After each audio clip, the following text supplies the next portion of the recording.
think it worked. I think it worked.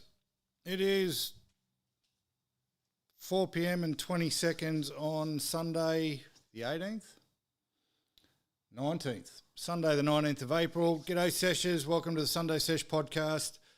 We got the Eels versus Dogs today. Going to be a big show. Plenty on. The Roosters have just smashed the Knights. Happy days. I'm sure Steve Leary will be in the chat. As usual, guys, the chat is live. Don't be shy. Jump in. Say g'day. We don't take anything seriously here. All no holds barred. No one will get offended. Tell us what you really think. We will obviously watch the Eels and the Dogs. We'll wrap up round 7 of the NRL. We'll do our round 8 picks. We'll talk the Book of Feuds. We'll do a golf update. We will talk about Pizza Inn again. Pizza Inn are going to get another run. Talk about the Masters. We had the Masters this week. There was a bit of UFC on today. Plenty going on. Plenty of footy this week. In Foz we trust. I've got to make a formal apology to Foz. And I think that's about it.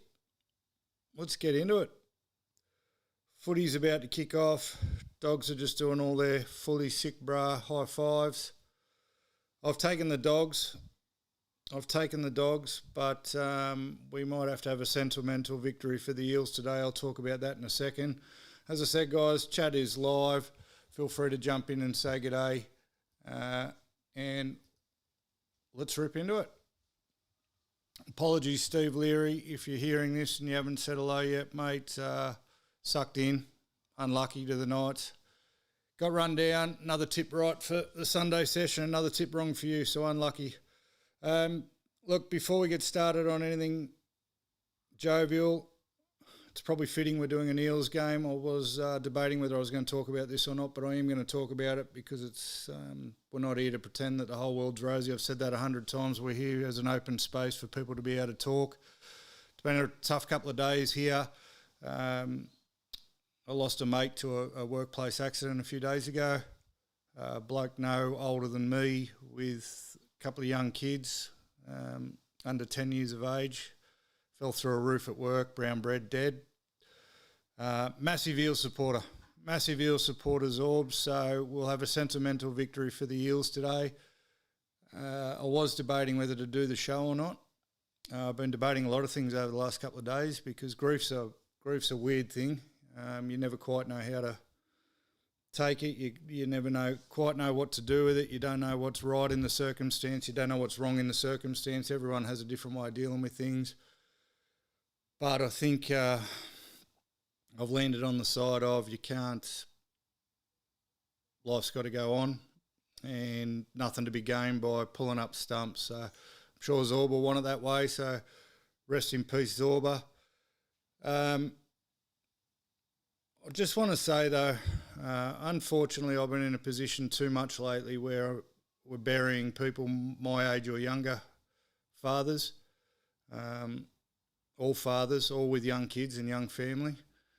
And there's a couple of lessons out of the last couple in particular.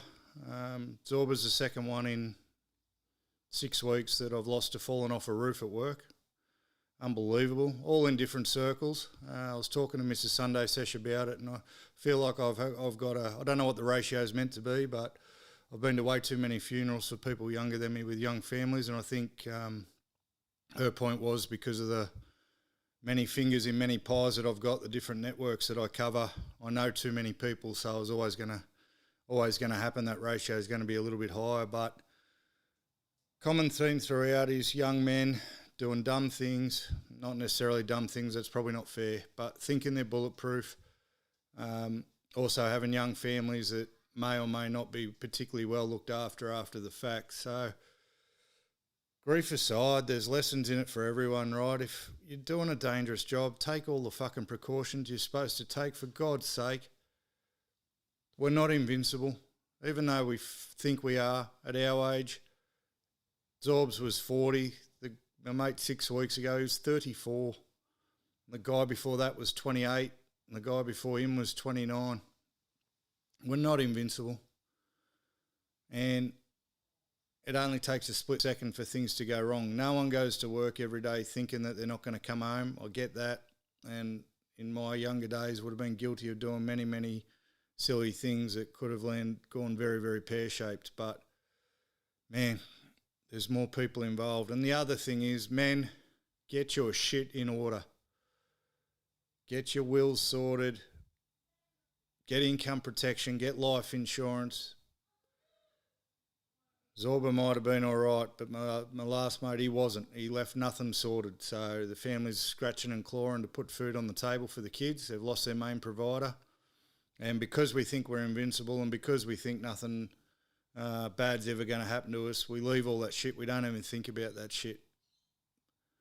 So you combine having a dangerous job and not having your shit in order, it just leaves everything so pear-shaped once it's done. But a tough guy in our area. Zorba was well known by many, many, many people. He was an absolute fucking lunatic. Absolute lunatic on the grog. But also one of the best dads you've ever seen. And there was a lot to be learned from him in the way he parented his kids. So very, very sad times. Very, very sad times around here. But the show must go on. Rest in peace, Zorba, Eels supporter. I can't believe it. Him and I used to clash big time. Anyone follows me on Facebook, my personal page, you'll see if you go back through it, just about every time Para play or Manly play, me and Zorbs are into it. So as much as I hate to say it, kind of hope they win for him today. Not for my tips, though. Not for my tips. So let's move past that now. Let's all cheer up. Chat's live, guys. 2 minutes in, still 0-0, Para and Canterbury. My God. Sunday Sesh Junior's the first junior's just off to the side. He's probably going to eat me out of house and jerky again. We got some jerky. He has helped me set up, though. Anyone who's watching live, how's the, we won't know until someone says g'day, but the chat screen at the bottom there. Leary, if you're there, can you just say hello, mate, so we can see if the chat screen's working? Stop hiding from me. But while we're waiting for some people to jump in the chat, there he is. There he is. Steve Leary's here. Now, what I shouldn't have to do, I'm still going to have to do it for the people who are listening on Spotify and everything. If this thing's working, hang on. It's not. It's not working. Oh, there it is. There it is. Very dark though, Jack. Very opaque. How are we going to fix that? We can't. We shut it all. He said We can reopen it. It was in the chat won't be as opaque as the box. Apparently I lied. You know what you should do? The keyboard's plugged in there. Go and get the keyboard and you can work on the side while I'm doing this because we can't type into it. But that's all right. That's pretty cool. So anyway, funny, not funny. We'll go straight into golf. Speaking of death, she found the putter. She found the putter. In huge credit to Mrs. Sunday Sesh, the same woman who at one point in our relationship didn't notice that I went from a bright blue set of golf clubs. You can open that up, mate. It doesn't pick up the sound. The same woman who didn't notice that I went from a bright blue set of golf clubs to a bright orange set of golf clubs once upon a time has now noticed that I've gone from a blade putter to a mullet putter. Yeah, we got your message, Steve-O.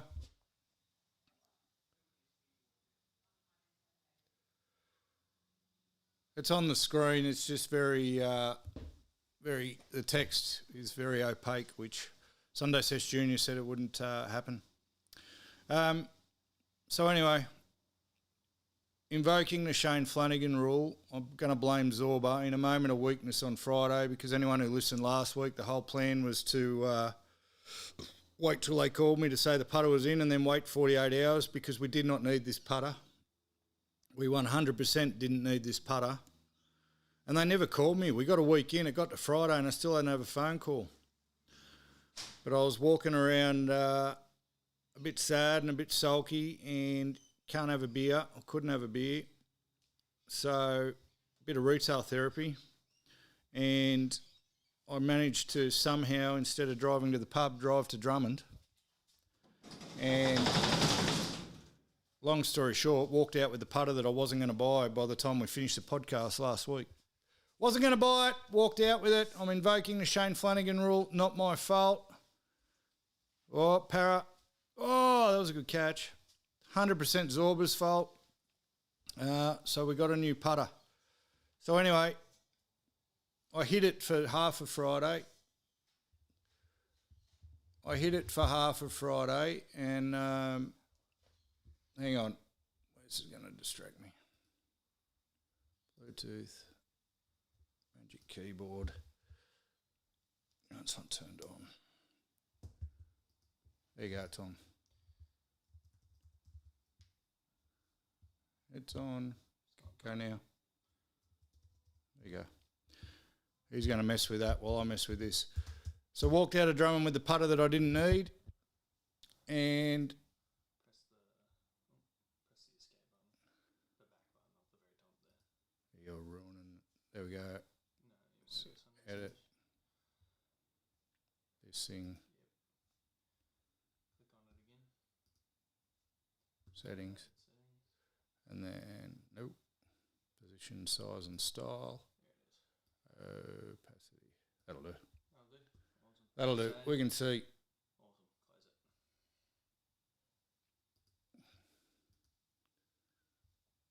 Close it. Oh, it wiped his chat.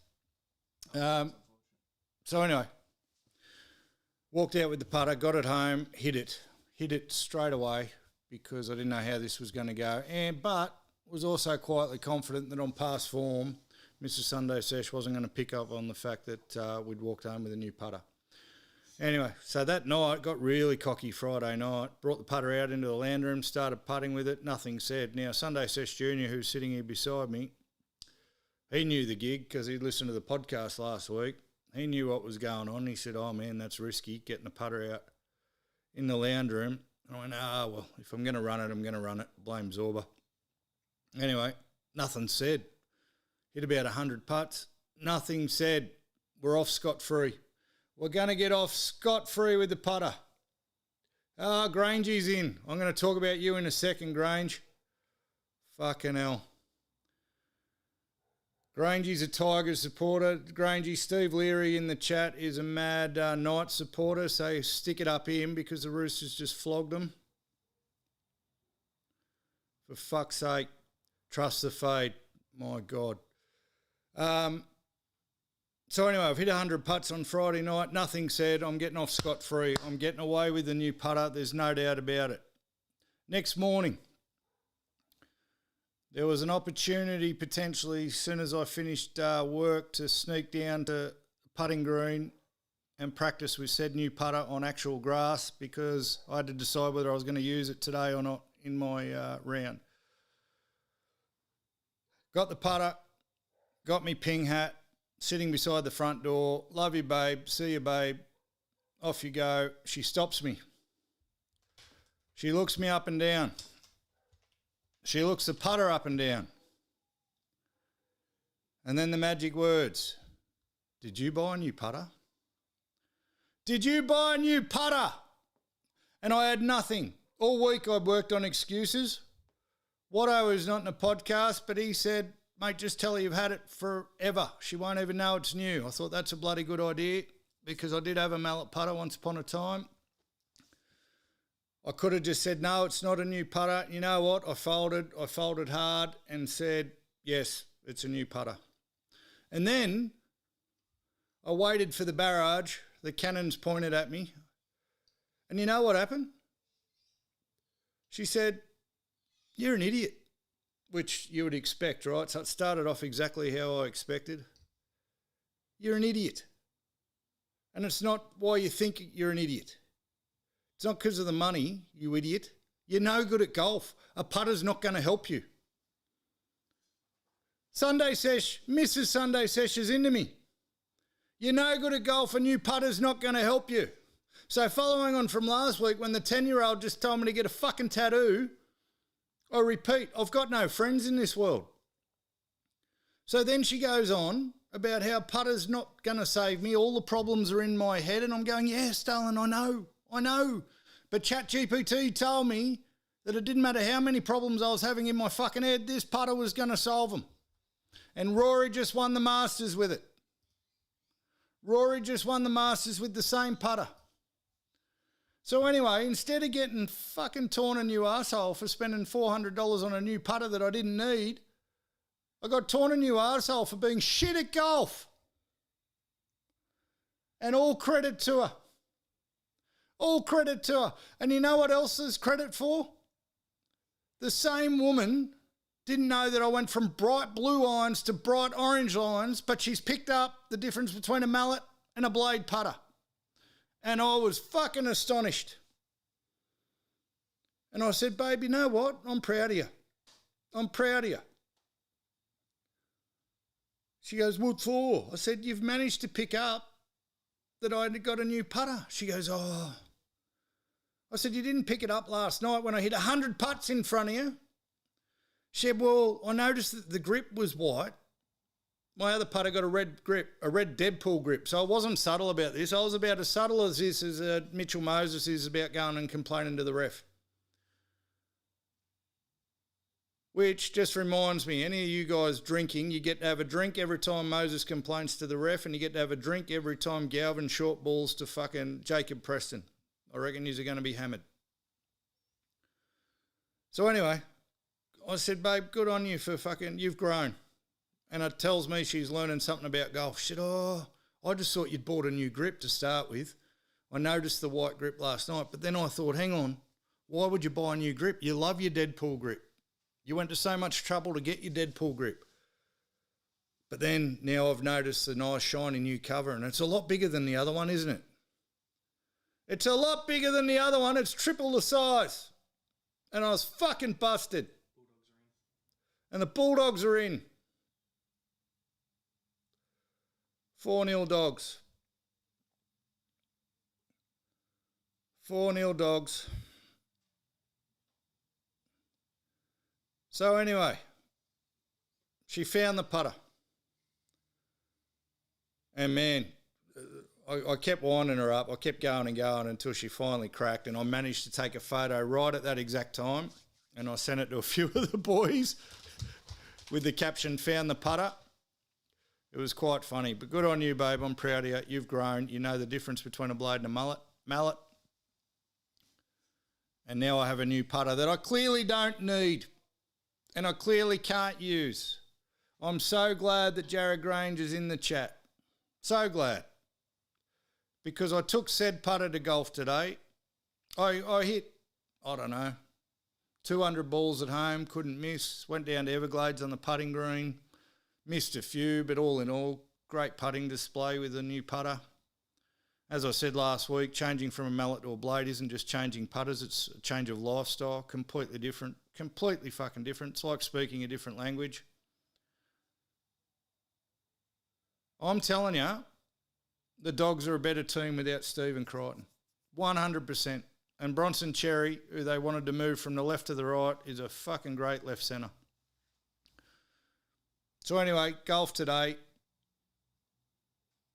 Royal Wong, we're back at Royal Wong. They've quickened the greens up, having an absolutely shocking round. I think I had 14 points on the front nine. Missed a few putts that I should have made, but overall just couldn't hit the fucking ball. I could hit the ball, actually. I hit the centre of the first 3 or 4 fairways. Could not hit a ball from 100 metres from the green to save myself. Could not hit a green from 100 metres if there was $20 million on the line. Couldn't do it. Fucking spastic.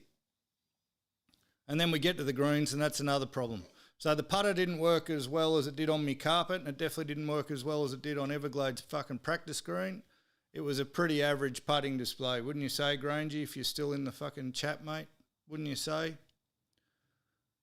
But the comeback was on. The comeback started on the back nine. I'd been going mostly bogeys, but then a couple of bad double bogeys and a white. And then I go birdie. With me new putter, sunk a great putt for birdie on a par 5. Then I birdied par 3. Par 3 that I've never been able to hit the green on before. Par 3 that I've never been able to hit the green on before I birdie. So I've gone birdie, and I'm back. I'm fucking back. And we walk to the next tee.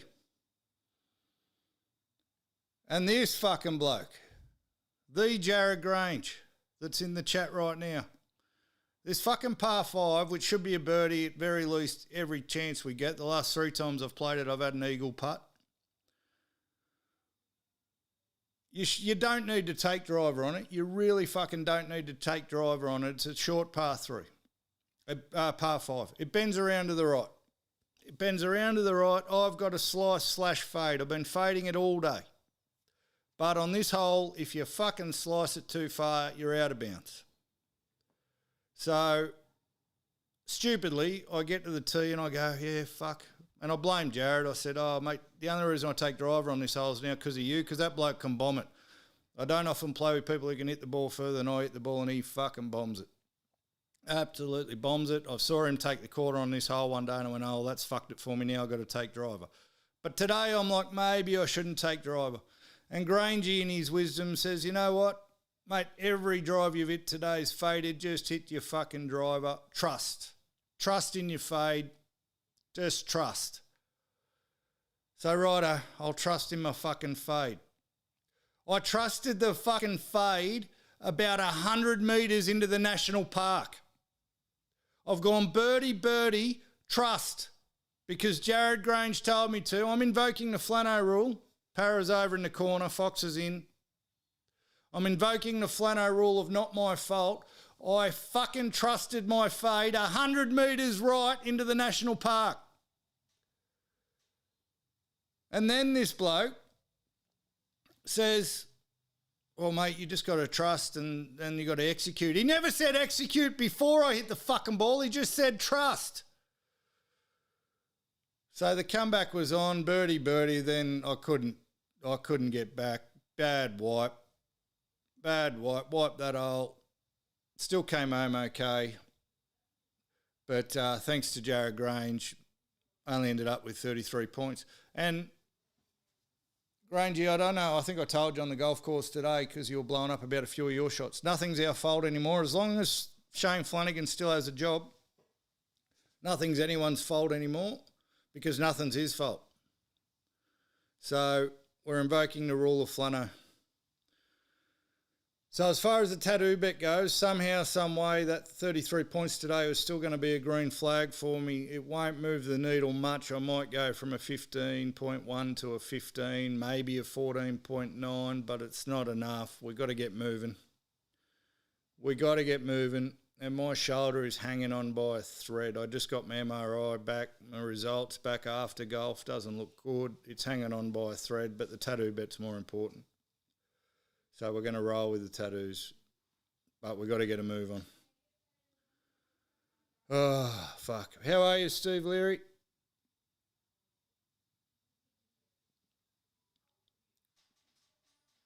Now, I still haven't got any jerky back, Gibbsy, for fuck's sake. So we've tried a different jerky today. It's called Trucking Good Jerky. Chili. It's from Dan Murphy's. I can tell you it's not trucking good. It's trucking terrible. It is fucking... I've just broken 3 teeth on it. I've just broken 3 teeth on the fucking thing. So it's not going to satisfy us. Foxy in the corner. I wouldn't have thought you'd be good, Steve-O. You haven't fucking injured yourself after that woeful performance by the Knights? Unbelievable. So the Masters, feels like it was 6 months ago now. Fucking Rory. We're not a Rory-friendly podcast. A fucking Rory won. Pissed me off. My boy Justin Rose choked fucking hard. He wilted. He wilted like a bloke who thought he needed a new putter who just can't putt. He wilted hardcore. Rory ended up winning easy. I said last week I'd never give up. I'd never give up 4 days of sleep to watch the Masters. I did give up an hour and a half. I got up at 5 o'clock to watch the end of the final round, and I figured, you know what, I realised that's all you needed, because when I got up, Everyone was tied for the lead. There was people making moves, coming back, and then you got to see everyone crumble and Rory fucking crumble and then come back and then crumble and then come back again. So in an hour and a half, I saw everything you needed. I didn't need to watch 4 days of it. What do you need to watch all 4 days for? And I fucking love golf. But I reckon you could wrap that whole 4 days up into the last 2 hours and you wouldn't have missed a thing. Absolutely not missed a thing.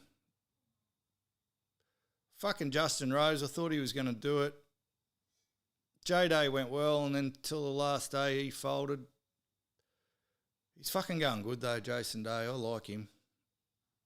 I fucking like him. Liv, I don't know if Gorilla's watching. Gorilla, you walking your dog today? You watching? If Gorilla's there not talking to anyone, he's a big Liv guy. Huge on Liv. Random Gorilla. I don't know what to believe about all the shit them saying about it folding. I also laugh at anyone who thinks the players care. They're fucking loaded now. Why would they give a shit if it folds? The PGA is going to let them back in, as if the PGA is not going to let them back in. Have a look at this catch. That's a good catch.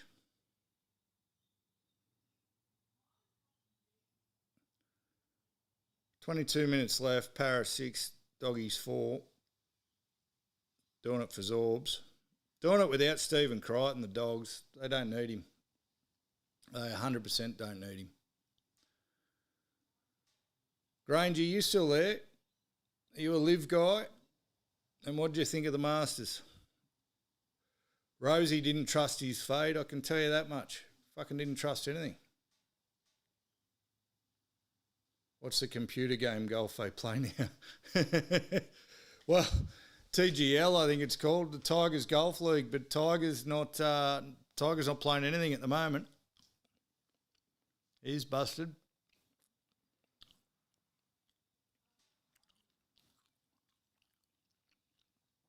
He's busted.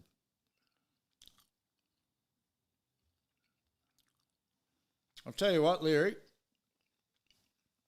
It's into last week. Oh, that was my fault. Your call about eating cold pizza, mate. I've run it past a couple of people. Did not pass a pub test. What do you reckon? Cold pizza's delicious. What? I don't know if the mic picked that up, but Sesh Junior's on your side, Steve-O. You're the first person I've spoke to who enjoys cold pizza. So last week we were talking about the best leftovers. Now, having this conversation with people during the week, Chinese was probably the winner. Everyone said Chinese, but then you do Chinese cold. Soft. It's not about being soft, mate. It's having some decency. Cold pizza. What are we, fucking cavemen? As long as there's electricity in a microwave, why are you eating cold food? Why are we eating cold food? Have you tried it? It goes, you can't have. Now, this man is witness to the best pepperoni pizza on the planet. I told you should have a microphone. You can't have that cold the next day. The cheese is too thick. No, I have bitten it once or twice cold. You can't do it. Too much cheese. There's no fucking way. It gets too coagulated. You can't have cooked pepperoni cold the next day. It goes stiff as a board. It goes stiffer than this fucking jerky. You can't have, what foods can you have cold, really, the next day? Barbecue chook. Barbecue chook goes good the next day, cold. Yeah, but so does pizza. Para's looking all right here. Para's not looking too bad. How bad was the 18-year-old the other day, yesterday? Oh, Macassini. Jackie's asking me about Macassini. We'll talk about the Tigers game. Man, if you're going to talk, plug the fucking microphone in, because it sounds like I'm talking to myself, Maybe you which I do anyway. Is there evidence that I'm here? Hey, Leary, what about the young bloke putting the chat up on the screen for us? Still a bit opaque, isn't it? What's it look like on your phone? Can you read it?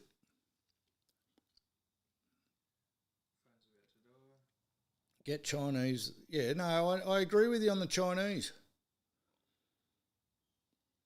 Oh, but not cold Chinese.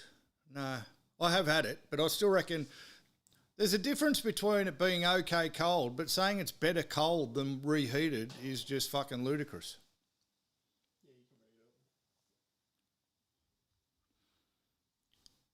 I'm not saying don't eat it. I am saying you can't have a pizza cold.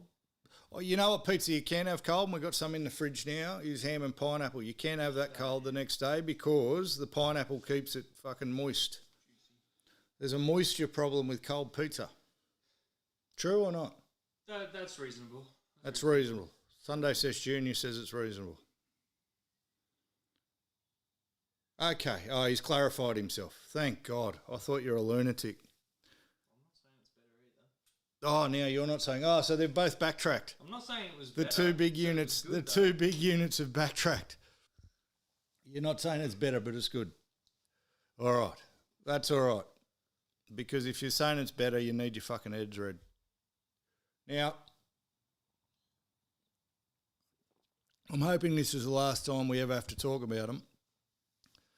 Much like I'm hoping I don't have to talk about Flano for much longer. I think pizza in a back.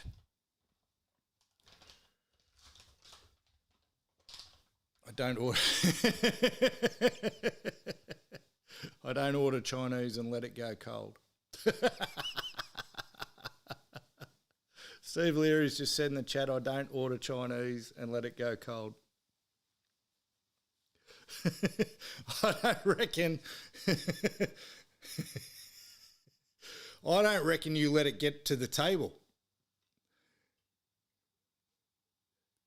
7 foot tall and fucking 300 kilos. I don't reckon the food's even making the plate. Do you even dish it up, or is it you eating it straight out of the tub?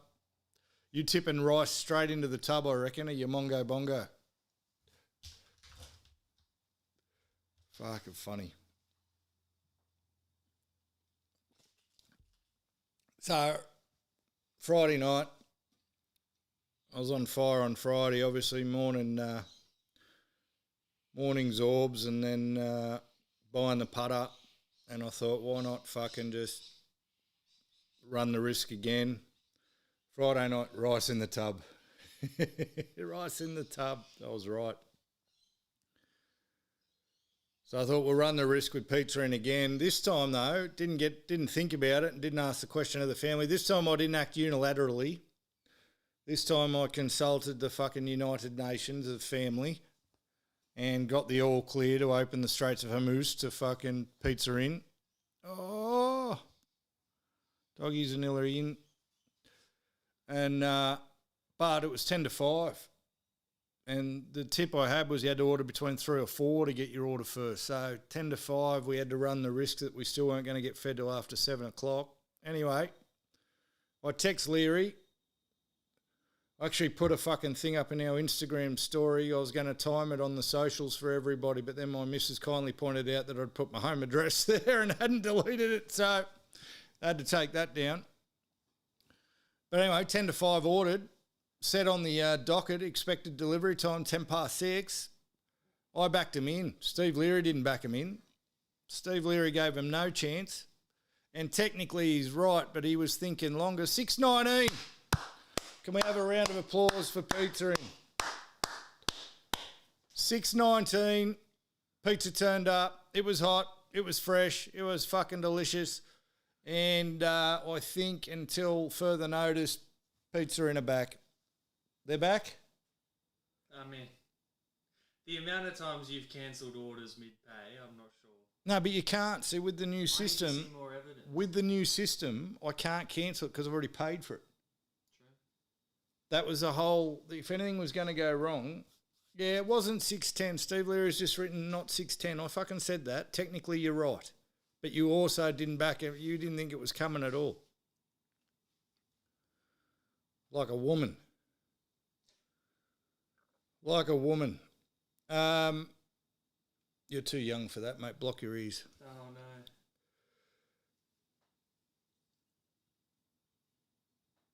So, the system works. And until further notice, until any further indiscretions, pizza in the back at the Sunday Sesh household on Friday nights. So, and I'm unapologetic. Unapologetic. Now, because we got carried away with pizza in again last week, we forgot the Book of Feuds, Steve Leary. You didn't remind me. We managed to get off without doing the Book of Feuds at all. So, I haven't got a new feud this week. I am feuding. He's probably gone now. He hasn't said hello for a while. But I am feuding with people talking to you right before you fucking hit a golf ball off a tee, telling you how your shot's going to go. I'm feuding with them. Grangey's mate 2 weeks earlier tells me, I go, oh, look, big crosswind, that should stop me putting it into the bush. And this idiot goes, well, maybe you'll put it further into the bush. And what did I do? I put it further into the fucking bush. Today, his mate, Jared, they're all cut from the same cloth. You'll be right, mate, just trust it. Trust it? Fuck, I've killed 3 koalas somewhere. They're dead. So I'm feuding with people talking to you about fucking your golf shot right before you hit it. Was all well-intentioned, I get that. Grangey, if you're listening to this back, mate, I get it was well-intentioned. But you've made the Book of Feuds. And you know who else has made the Book of Feuds? I spoke about this on the golf course today. It was my feud from last week, but it's carried over. People who fucking give you their mobile number. Now, context. I'm in an industry and I have a job where I have to ask for a lot of people's phone numbers. Shitload of phone numbers every day. Your fucking mobile numbers are 4 numbers, 3 numbers, 3 numbers for a reason. Don't know what that reason is, but that's how they are. I'm feuding with anyone who doesn't give you their fucking mobile number, 4 numbers, 3 numbers, 3 numbers. You'll go along, I'll be sitting there, I'll collect 10 numbers the right way, and then one idiot will go 041 6875 427. Or fucking 0410 222 831. If you don't read your fucking phone number out, 4 numbers, 3 numbers, 3 numbers, we are feuding. You're one of those people. You're one of them. We're going to blue. How hard is it? What makes you so special that you've got to read out your phone number in a different way? I reckon Leary reads his out 352. Is that you, Leary? 352 for sure. Now, I did the smart thing before I blew up on the golf course today about it. I asked the boys first how they read them out because, you know, probably not a good idea to start blowing up about it if they're one of the fucking weirdos that do it out of order. Para's in. Joash. What about the ratty on him? That's a quality ratty.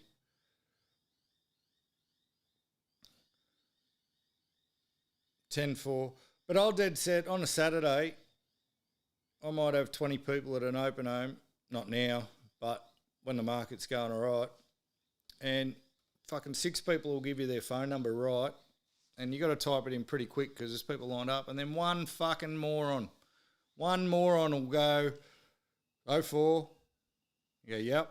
And you're expecting 2 numbers. I got me fat fingers there waiting for 2 more numbers. And then they give you 6 in a row. And then a single digit on the end. Or fucking something. And it's enough. It's enough if you're driving to drive into a tree. It absolutely rattles me every time. Just read your fucking number out how God intended. You just exposed your industry. Yeah, mate, Gibbsy's already dobbed me in for being a real estate agent. It's I tried to hide it as much as I could, but it's now a well-known fact. We just don't talk about it. If I wanted to run feuds from... I got a whole separate book of feuds for stuff we deal with in our industry, that's for sure. But we'll try and keep it to the mundane first world problems of read your fucking mobile number out how it was given to you. Piss me off. So we've added 2 to the feuds this week. People talking to you about your shot just before you hit on the first tee. I'm mentally weak, right? As most of Sunday Sesh and my 10-year-old daughter point out, when it comes to this sort of stuff or anything fucking sporting, I'm mentally weak. I talk a big game and then I bloody crumble when the whips are a-cracking. So don't talk to me. Don't talk to me. Or talk to me a lot. It's no coincidence that I only had 2 good holes today when we started letting a bit of banter fly. Talk to me a lot and I'm good. But just the odd comment, oh, maybe you should do this, I'm gone. I'm gone.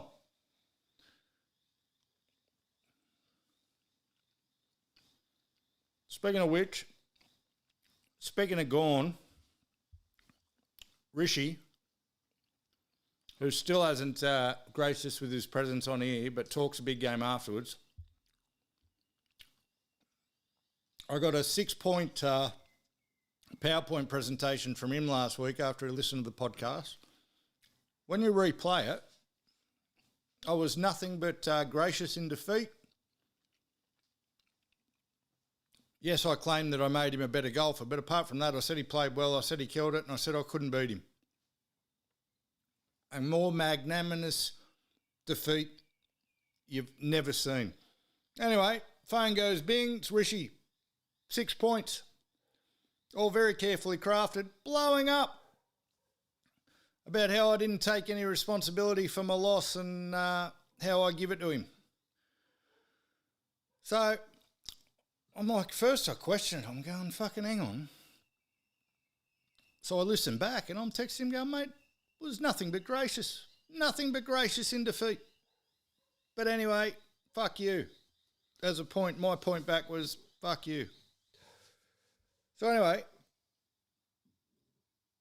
when I did eventually get to the putting green yesterday to check out the new putter that I didn't need, but still bought,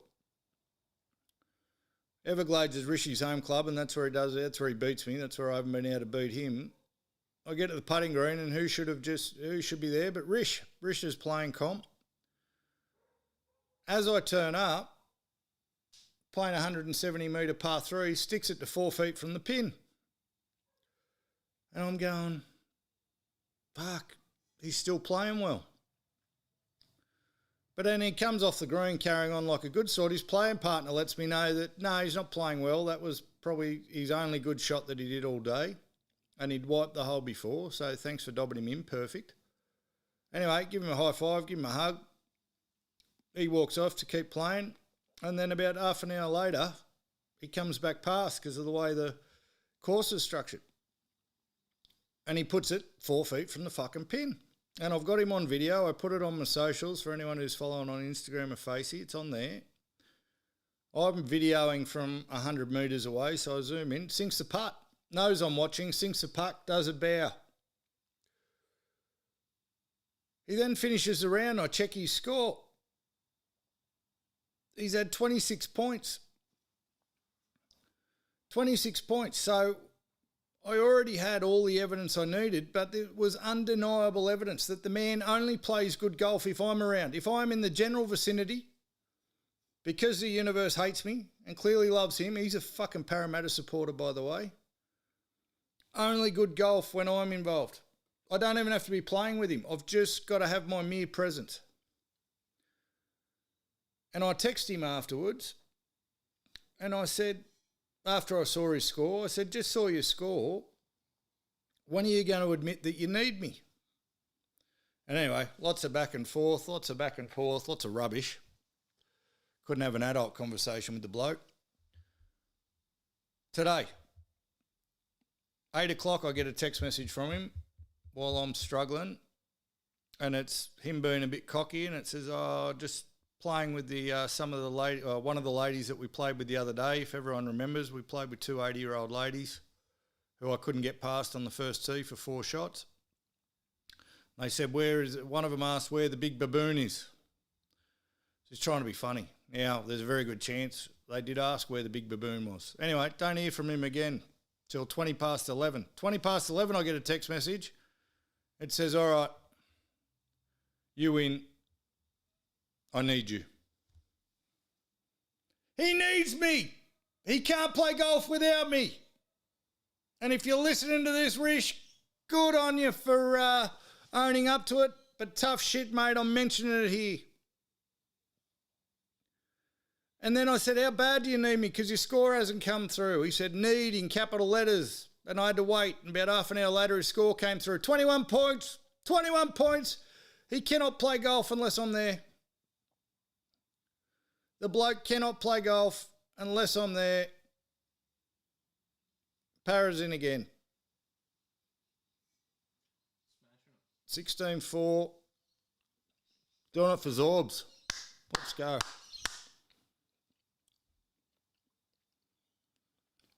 How good was that tackling technique from Burton?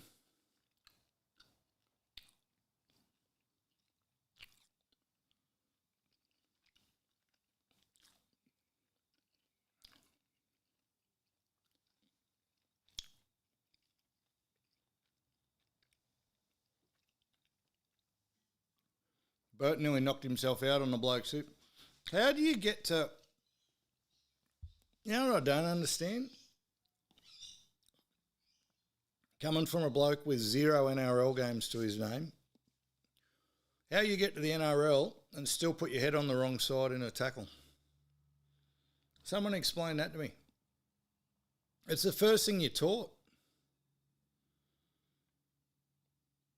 It's the first thing you're taught as a kid is to put your head on the outside of them when you're tackling. Watch Burton here. Watch this. Duh. I'm just going to stick my head in front of him. Fuck me dead. But they all do it. So many do it. I don't get it. We're lagging a bit today, man. I've just realised. No, we're not. Click over there. Yeah, I'm watching. Click over back onto YouTube. Click over back onto YouTube. Yep. And then hover over that and click live. The little live button there should keep us up with today. There we go. Now we're way more up to date. Now we're way more up to date, but did that skip it for everyone else? Nope. That's just our view of it. Yeah, interesting.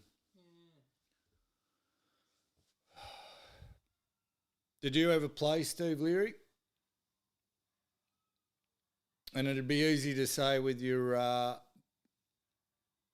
physical stats that you've given us previously that would have been a front rower, but I'm not going to jump to that conclusion, mate.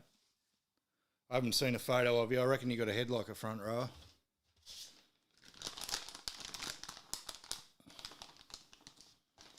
I was a barnstorming centre. Barnstorming. Could run a hole.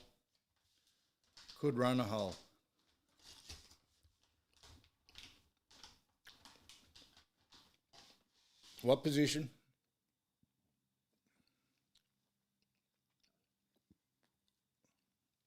Yeah, he was a front rower. Picked it like a dirty nose. Why'd you stop?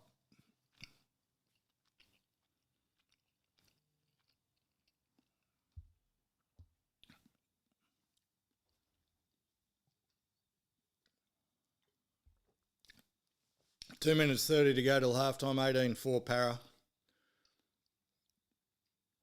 There was a theory around the tipping this week. Actually, I heard Matty John say it, that he was worried that the Dogs wouldn't get up for this game because they were so up for Penrith. I prefer to think that it's not that they... did his knee. I prefer to think that it's not that they're not up for it. I prefer to think they're just shit. That makes me happier. Don't you want to see Gus struggle? You want to see Gus struggle, don't you? Just something about him lately. I just saw that the Hello Sport boys got an interview with him on their podcast. So I've probably just killed any chance I've ever got in the future, but fuck it. Pinky in the brain.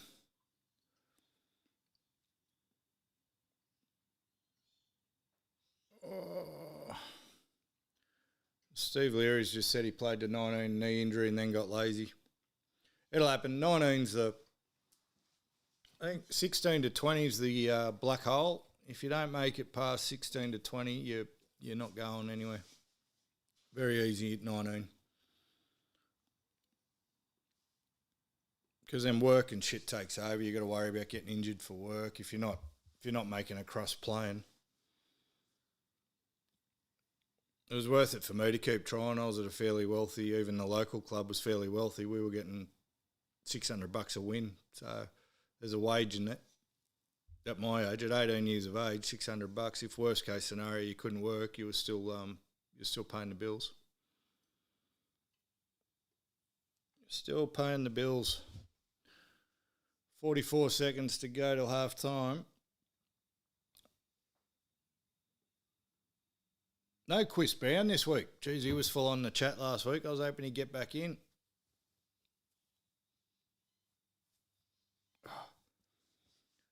Couldn't fucking pronounce his username though.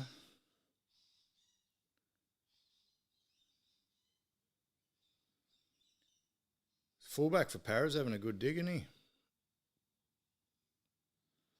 I haven't been watching close enough to keep count. How many times has Moses complained to the ref? Steve. And I actually haven't seen one short ball from Galvin to Preston. Have I missed something there? Half time, 18-4, Para Canterbury. NRL. Start going through the games this week, eh?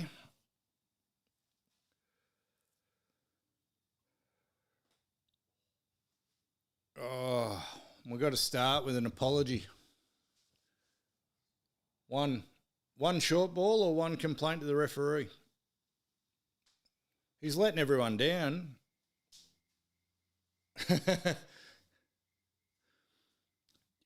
Listen, it worked last week against Blaze Talangi, but apart from last week against Blaze Talangi, 9 out of 10 short balls Galvin passes to Preston are knock-ons. He is the biggest hospital pass thrower in rugby league. He's going to win one complaint to the ref. He's going to win 2 titles, Lockie Galvin. Most overrated, not because he is, but just because of his situation. And most hospital passes. More people are going to end up in the back of fucking meat wagons running off Lockie Galvin than anyone ever. Jacob Preston's not going to make 300 games because fucking he keeps getting put under the pump every time he runs. Super League beckons for Galvin. Big call. Big call. But you know what, Steve Leary? I've got to give you more credit, mate. I'm not going to go against all your big calls. You've made a few big ones that have been proven to be correct. So if you're saying Super League for Galvin, oh, the new Brodie Croft. Wow, big call. If you're saying it, mate, I'm not going to argue. Steve Leary's just told the world Galvin's going to the Super League. Fox Sports will be all over that for you. Brent Reed's writing a piece about it now. He'll blame Madge somehow. Somehow it'll be Madge's fault. But Galvin to the Super League. Fuck. All right. Let's go through the games of the round, shall we? And I just want to start by unreservedly apologising to Kieran Foran. I don't know what came over me. It wasn't good enough, and I am very, very sorry, and it will never happen again. Fozball is real. Fozball is real. It's my new religion, and all those who doubt shall perish in a flaming ball of fury. All hail King Kieran. All hail King Kieran. Jesus, I got that tip wrong. Oh, and I led off so strong. Anyone who's seen the tips video on the socials, geez, I led strong. I led strong in the opposite, and let's not forget I'm a fucking Manly supporter, so it was a big call. I had very valid reasons. Very valid reasons. The Cowboys have been playing great, and yes, Manly had won 2 games, but anyone who watched a bit more closely, they only barely scraped past the Dragons the week before. Oh, just while there's Freddie Fittler and Sam Thaiday on the screen, I haven't done a post about this yet, but I will. Dogs comeback's about to begin. AJ, it's half time, mate. They're in the sheds. They ain't doing shit. Welcome, AJ. Good on you for joining in the chat, mate. can I just point out, and up the wires, Parramatta tire out, ending the second. Highlanders fan, or I risk pissing you off real early, Highlanders fan. We're not I love the movies, but we're not a rugby union fucking podcast, that's for sure. Can I just point out real quick, because I just on the TV ad, can everyone, while they're sitting here listening to this bullshit, Google a screenshot from last night of Ezra Mam, and then Google a screenshot of Sam Thaiday from that ad that he's on with Freddie Fittler, and tell me they're not doppelgangers. Tell me Ezra Mam does now not look almost identical to Sam Thaiday. Dogs come back about to begin. I don't think, here's the thing, AJ, I don't think the Dogs are going to come back in them because their attack is fucked. They got Adam O'Brien as their attack coach, let's not forget that. I don't know if they've got to come back in them, but I'll be happy for you if they do because I tipped them. Oh God, Storm fans, look out, about to be 15th and up the wires. Yep, so Highlander, we hate the Storm on this podcast, hate them. With a passion. And up the wires for sure. No one's happier that the Storm are cooked than me and Steve Leary, who's also in the chat. Say g'day, boys. He's a Knights supporter. So we got a Dog supporter, do we, AJ? You're a Dog supporter. And I'm guessing Highlanders are Waz supporter. So we're just talking about Manly Cows. So I let off my tips video very strong that Fosball was going to win. The Cows have been playing great. And Manly only just scraped past the Dragons. And they were playing in North Queensland. And the Cows have been playing great. And Manly only just scraped past the Dragons. I need to, Michael Innes said, I need to repeat myself because that's why I tipped the Cowboys. That's why, you know what I should have left out of my video? I shouldn't have said that's the end of Fosball. I was pretty unequivocal. I even did these ones. Man. And because of that, Manly won. Because the universe hates me on shit like that, Manly won. So, up the Eagles. Up the Eagles. We are going to win the comp now, just quietly to everybody here. I thought the Tigers might give us a run, but they lost last night. Penrith are starting to look shaky all of a sudden. Manly to win the comp. Turbo, fuck, that was devastating to see Turbo go down on it. If you've got a human bone in your body, anybody, you can hate Manly as much as you want, but you can't hate Turbo. And to see how emotional he got when he got busted, mate, that was sad. That was a bloke who thought he was thinking about retiring, I reckon. That was 100% a bloke that was thinking about retiring. As for the Cows, so Manly played great, but they were playing the Dragons. They were playing the Dragons. All this talk about Scott Drinkwater going to the fucking Dragons, he started playing like Flano was his coach. Drinky had a shocker, and I love Drinky. I'm on the record of saying he's probably my favourite player or one of my favourite players. But he started playing like Flano was already coaching him. And then the whole team, it was like they'd done a coach swap. They turned into the old Cowboys. They turned into the Cowboys from the start of the year and all of last year like that. Man, they were bad. So you still can't even trust... You still can't trust Manly's form, really, because the Cowboys were that bad. They were shocking. And it got my tips off to a horrible start. But again, I'm sorry, Foz. It'll never happen again. Don't hold it against me. I tagged him in my apology post, so if he sees it, he won't. Hopefully I'm back in the good graces of Lord Kieran. Oh, Lord Kieran, that's a... we got that. I like that. That's got a ring to it. But Manly 38, Cowboys 6. Unbelievable. Flano might go up and coach the Cowboys.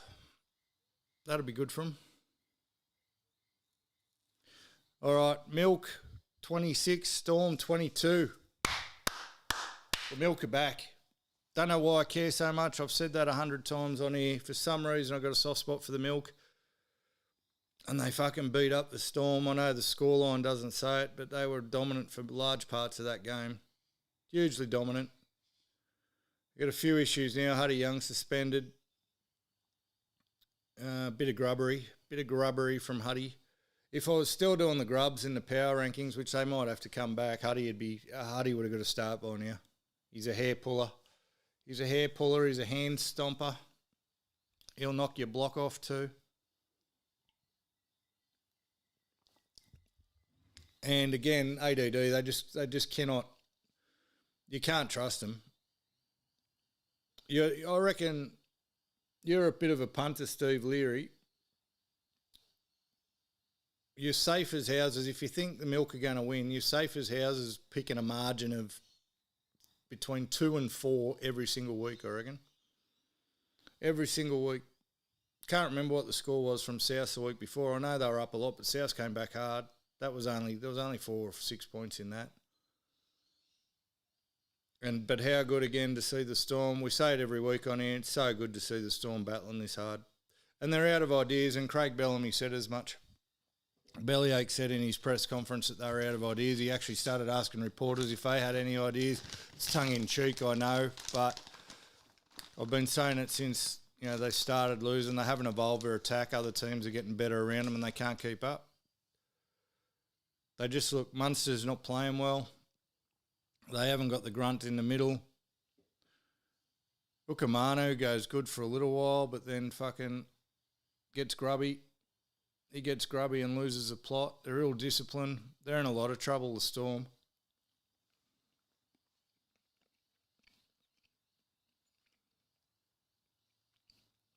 Have a listen, though. If you want to know, more fuel to the fire and why I don't like Flano so much and why I'm so off the Dragons, pay attention to how differently. There's Ezra Mann with Freddie Fittler on the TV again. Look it up, I'm telling you. You kill yourself. Laughing, that is. The different type of talk coming out of Melbourne that's coming out of the Dragons. There's no blame from Melbourne. As much as we hate them, they've got a winning culture down there, right? You got a coach that's sitting there saying, look, I don't know. We're trying a few different things. I don't know. Shane Flanagan, in his pre-game press conference, in his pre-game talk, before the game, said, what did you change this week? And he said, we had a meeting and we had a training session. I asked the boys what they wanted to change, and they said they didn't want to change anything because we're doing everything right. So, so we don't need to change anything. So Shane Flanagan, just in that statement, has again passed the buck. This time, if they don't win and didn't change anything, it's because the players told him he didn't need to. What sort of fucking coach who's losing 5 in a row is taking a lead from his players, for one, who are trying to change his job? What players are going to sit there and go, hey, do you reckon we should change anything? Yeah, drop me, and also drop him and drop him and drop him and change him. By the way, fuck your son off because he's useless. What players are going to say that? So Flano gets on TV before the game and says, oh, no, we don't need to change anything because the players said I don't need to. Oh, fuck, shock me. Everything out of the Storm is about personal accountability. Munster gets on the TV and says, I made a couple of bad blues, I missed a couple of bad tackles. Bellamy gets out there and says, I'm missing something, can somebody help? Complete opposite to what's coming out of the Dragons. But regardless, it's great to see them struggling. It's great to see them struggling, and yes, Steve Leary, it's a bit tricky. It's a bit tricky. Panthers 23, Dolphins 22. Now, this tip I got very, very, very right. I said the Panthers would win. I said they wouldn't win by much. I said the Dolphins usually only play well against teams better than them. They punch above their weight and they're a basket case against teams below them. And didn't they prove it? Didn't they prove it? And didn't the Panthers prove that they're still fucking got levels in them that others don't? They got behind. Yeah, I did call the closeness. Steve Leary says in the chat I called the closeness. I did. But see, here's where Penrith are above most other teams at the moment. They got behind, didn't panic, came back against a team that really aims up against teams above them on the ladder. Really aimed up. So Melbourne can't do that at the moment. They don't have the game in them to get points back. And I don't reckon if AJ's still there, the Dogs have got it in them to come back during this. They're out for the second half. Para 18, Canterbury 4.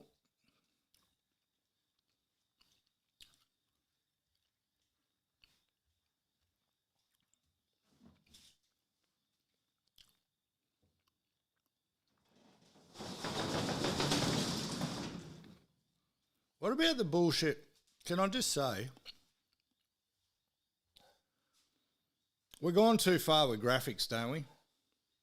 Like, I know now that I've put 3 up on the screen. There's room for one more graphic on our screen. There's 3 our major sponsor is going to pay me millions of dollars to do this shit. Oh, by the way, taking applications. But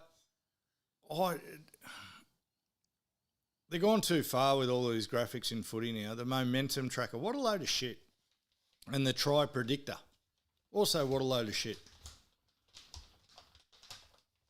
There's a very, very good chance now whoever's got the ball is going to score a try. The way games are going, and you don't have to be a genius to work out how the momentum's going, because with all the 6 agains, whoever's got the ball's got all the momentum.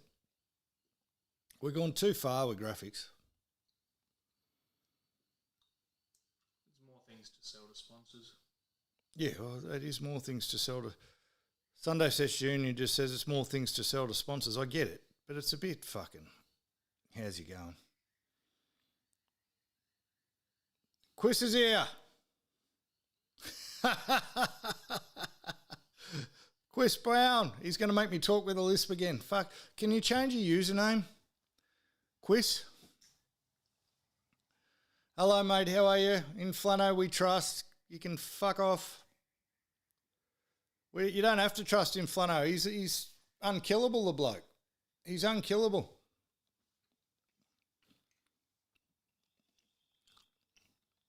So Dolphins look good because the Dolphins look good against good teams. Panthers look average in times, but they showed that they can come back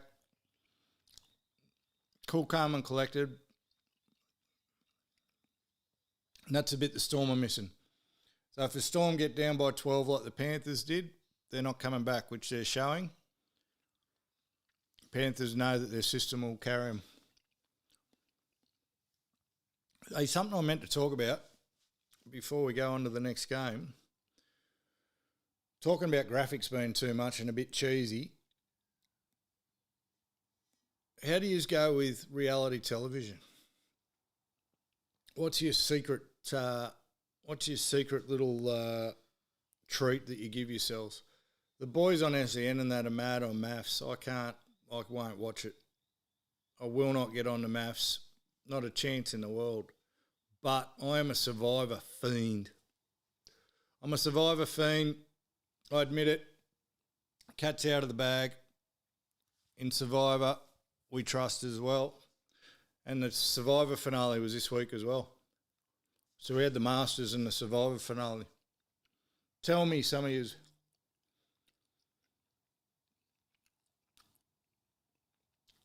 Me and the missus watch 90 Day Fiancé. Never heard of it. What is 90 Day Fiancé? Give us a dot points on what that's about.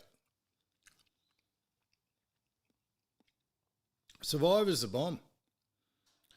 Survivor's fucking great. Everyone just lies to each other. No one eats. You got people starving to death and lying to each other and then made to do 4-hour fucking challenges. It's great. And I've got a whole plan, right? They're actually taking applications now, but I think my shoulder's too busted. When I was a bigger unit. How are you, Chris? Good to see you, mate. Quest has just said in the chat. Got 90 days to get married. Do they make it? Never heard of it. You, Sesh Junior, have you ever heard of, what is it? I don't watch reality TV. What's it called? Where'd it go? I've lost it in the chat. 90 Day Fiancé. 90 Day Fiancé. Never heard of it. What about, mate, it's a fucking true story though. How many people do you know that are getting fucking hitched after 4 minutes together? Deadliest Catch, yeah, no, so Deadliest Catch is good. Love Deadliest Catch. I like the opals, fucking opal hunter, and the gold shows. Digging for opals, and gold, fucking right into that. But Survivor, right? So here's my gig. If anyone's watching this, I'm giving away my game plan. They won't let me on. I'm gonna bulk up again. I'm gonna get on the high carb diet. I'm gonna get back up to 130, 140 kegs. I'm gonna go on Survivor fat and useless, right? Because in Survivor, you got to go under the radar early. The biggest mistake people make is announcing themselves as big game players too early. So I'm going to be fat as fuck. I'm going to lie about my job, right? Because everyone hates real estate agents. So you don't start out there. One bloke lied about he said he was a yoga instructor once, but I don't know. I think, fat as fuck, and I'll just say I'm a barman. Cam the barman. Doesn't spend all day trying to read people. Not at all. Anyway, by sheer fact that you're on Survivor, you're going to drop weight, aren't you? You're going to drop weight fast. So as the game's going along and getting more serious, I'm just Cam the barman. No need to fucking vote him off because he does all right around camp. He cooks occasionally. He can carry a tree. He's okay in challenges. You don't want to be a challenge beast, right? You don't want to be going off in the challenges early because it puts a target on your back. So I time me run. I start dropping fucking kilos fast because you're on rice and fucking coconut the whole time. And by the time it gets to the business end, I'm back down to me playing weight and they realise, oh, fuck, there's a challenge boost been hiding in disguise the entire time. And by then they're gone. I win all the immunity challenges. The whole time I've been plotting behind their backs and playing all the mind games that you need to play. And I win Survivor because no one can take the immunity fucking necklace off me all the way to the end. And then because I sit there at the end and pitch my game exactly like I'm pitching it to you right now, they have to vote me the winner. They have to vote me the winner. Half of these blokes go on there ripped. Oh, we're going to go on camera. I better fucking bulk up, get on the juice and all that shit. Your muscles can't sustain you. I'm going to go on there, fat as fuck, lose all the weight while I'm out there, and time me run, I'm coming home like Farlap. Coming home like Farlap. No, Steve Leary's just written, you couldn't stand on those skinny poles for hours. No, that would be a problem. But here's the thing, mate. If you're 130 kegs now, you're going to be 90 by the time you're standing on those pegs, but you're still going to have the strength of a 140 kilo bloke. Your feet are still going to be used to holding 140 kilos. I've thought this out. I've been thinking this for 2 decades. You'll still have, because you lose the weight so fast, your feet are used to carrying around 140 kegs. So at 90, standing on those fucking poles, while most 90 kilo people would buckle, you're going to be sweet. And then you have to win. It's the only, as far as, I don't count the opal hunters and that sort of stuff in the same category as your survivors and your maths and your 90-day fiancé, whatever that shit. Oh, Love Island. Chris Brown has written great drama in Survivor. I have skimmed 90-day fiancé and Love Island. You love Love Island, Chris. You couldn't even hide the club, mate. You're not going to manipulate everyone. Hey? You couldn't even successfully hide the club. Oh, fuck. You really need a microphone. Sunday Sesh Junior has just rightly pointed out they couldn't even hide a putter, so how the hell am I going to pretend to be that long in Survivor? That's not very nice. 18-4 Para over Canterbury. There's no comeback on. AJ was in the chat earlier, said the Dogs were going to come back. They're not coming back. There's no way known. All right. Make yourself useful. Can you go and get me a can out of the fridge, please? He's eating all me jerky, me trucking useless jerky. Waz Titans. Great scheme. You are. I'm honest, Cam, Quist Brown's just written great scheme. You I can't even speak now. One of these, mate. The silver and blue things. Yeah. I just said great scheme because of your fucking name, Chris Brown. You're killing me. Great scheme. You are a real estate agent. No, I'm the only honest real estate agent in Australia, mate. Oh, I couldn't even lie to my missus about the putter. Couldn't do it. She said, "Did you buy a new putter?" "Yes, dear." Couldn't even fucking pretend to lie.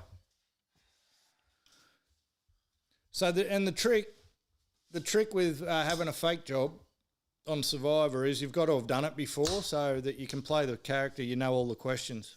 And I've been a barman, I've managed pubs, I've had many, many roles. So I work for Domino's.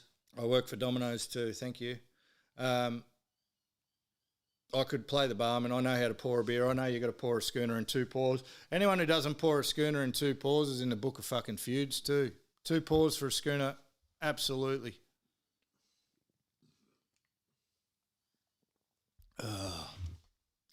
Wars Titans 28-20, not a true reflection of the game. Wars absolutely give it to them. Titans came back late, but it was all said and done before they made their comeback. Wars are back. Wars are back because Metcalf's not in the team, I'm telling you. Better without him. He's definitely part of the team, better without me. Wars just look good, just dominant. And the Titans are going to be inconsistent like that all year. I don't know. You couldn't you couldn't have tipped the Titans. I don't know anyone who did. And the Wars are just going to beat people in New Zealand. We're back to that.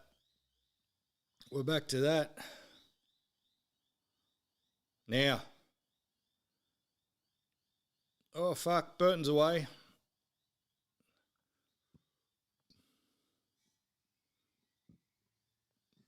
$18-4, Eels over the Dogs, doing it for Zorba. 30 minutes left in the second half. Wait. Yeah, I don't know how laggy the chat is, but you're absolutely killing me, Chris Brown. I can't do it.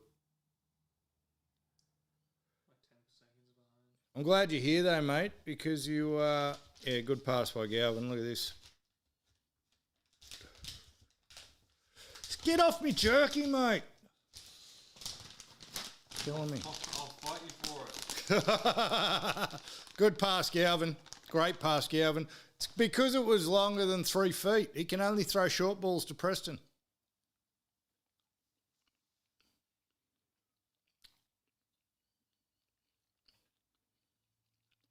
It's going to be great for the power rankings, actually. That many doggy supporters have been... Oh, fucking hell. Para look woeful too. I had that many doggy supporters upset with my power rankings during the week because they'd just beat...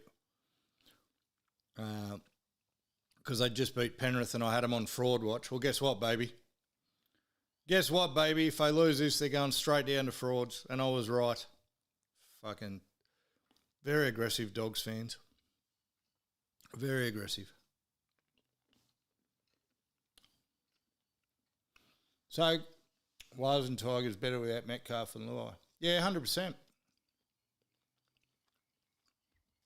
at that, Luai. Yep. Don't score. Oh, no. We've got to take back everything. We've got to take back everything we just said about Gavin. We love you, Lockie. We love you. Never in doubt.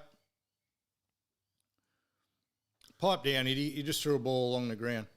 Yeah, Quest, I don't know. You're going to have to get on. I know you got me on YouTube, but you're going to have to get on Insta or TikTok or one of those, mate, because you miss all the fun stuff during the week. But I do have a section in my power rankings for teams better without them, and I added. So at the moment it's Ponga, Dylan Brown, which got proven today in the Knights game, Stephen Crichton, and we added Luke Metcalf. Can you stream a live fight over jerky? I can't, and you know why? Because he won't get on fucking camera. But you know what, Chris Brown? He's 6'6" and 150 kilos.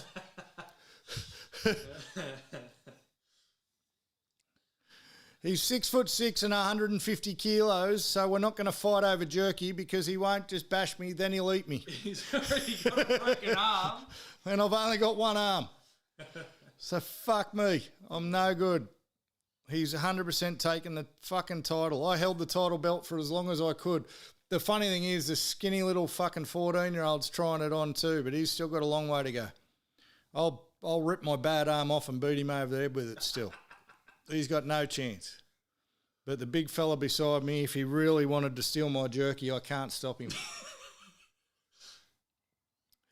So anyway, in my team's better off without him section in the power rankings, Chris, Luke Metcalf has been there. And I've said it, the Waz started losing the minute he came back. And I said, Steve Leary can back me up, I said the week before he went in, they have to be very fucking careful about putting him back in because the Waz are going so well and Tanner Boyd was going so well with Harris DeVita that you can't, does he want to come help me on Anzac Day?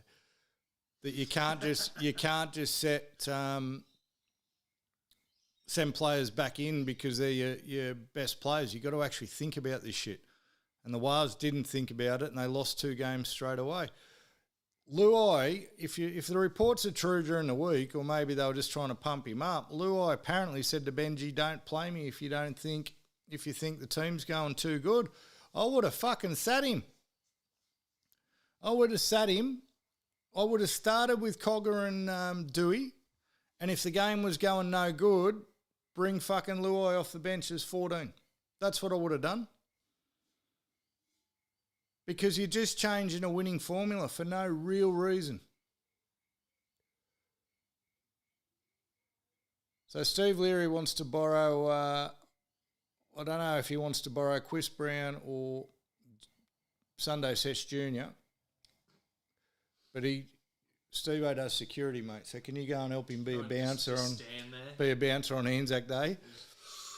How fun are Anzac Days to bounce Steve Leary? Starts off all well and good on Anzac Day and everyone's betting $10. Fucking 10 heads them, 5 heads them, let's go. And then as everyone gets oiled up, the 20s, the 50s, the pineapples, the 100s start to come out and then the blues fucking start, mate. And you don't see it coming. It only takes one pissed idiot. There's a few things that'll start it. Someone accusing someone of taking money. Someone accusing someone of taking money will start a blue in a pub on Anzac Day real quick, and the security, you got to be watching, man. I used to hate working Anzac Days. God, you're bringing back PTSD. But then it'll get ridiculous, right? Someone bumping into someone and you're in a crowd full of fucking people, so people are going to bump into people. And then one of the worst ones is because they're all on show is when the fucking coin tosser gets the coin toss wrong too many times and it's fucking on. It's on. I've seen mad blow-ups over bad coin tosses. And usually what happens, correct me if I'm wrong, Steve Leary, and sorry to any women who might ever listen to this, but it's usually you people who start it. You can't handle your liquor. You walk into the circle, your bloody summer dress is half hanging off because you fucking can hardly hold yourself up. There's no RSA at these things, none. You go, yeah, I'll toss the coins, ready boys? And then you fucking throw the things 300 metres into the crowd or 30 centimetres. You throw a Lucky Galvin short ball or you throw a Lucky Galvin dribble along the ground but out into the crowd. And then what happens is the fucking boyfriends get involved because everyone starts bagging the women and she'll have 16 goes at it and the girlfriend's going, oh, good on you, babe. Oh, you're so funny, babe. Oh, babe. And there's people have bet thousands of dollars by this stage. Someone's gone in 500 on heads and this chick fucking stumbles into the circle, throws it 18 rows back into the crowd. Someone calls her a not very nice name and then the boyfriends get involved and then it's on. Then it's on like Donkey Kong and there's nothing you can do about it. Nothing. But it's usually a woman who starts it and I'm sorry. But that's the way it is.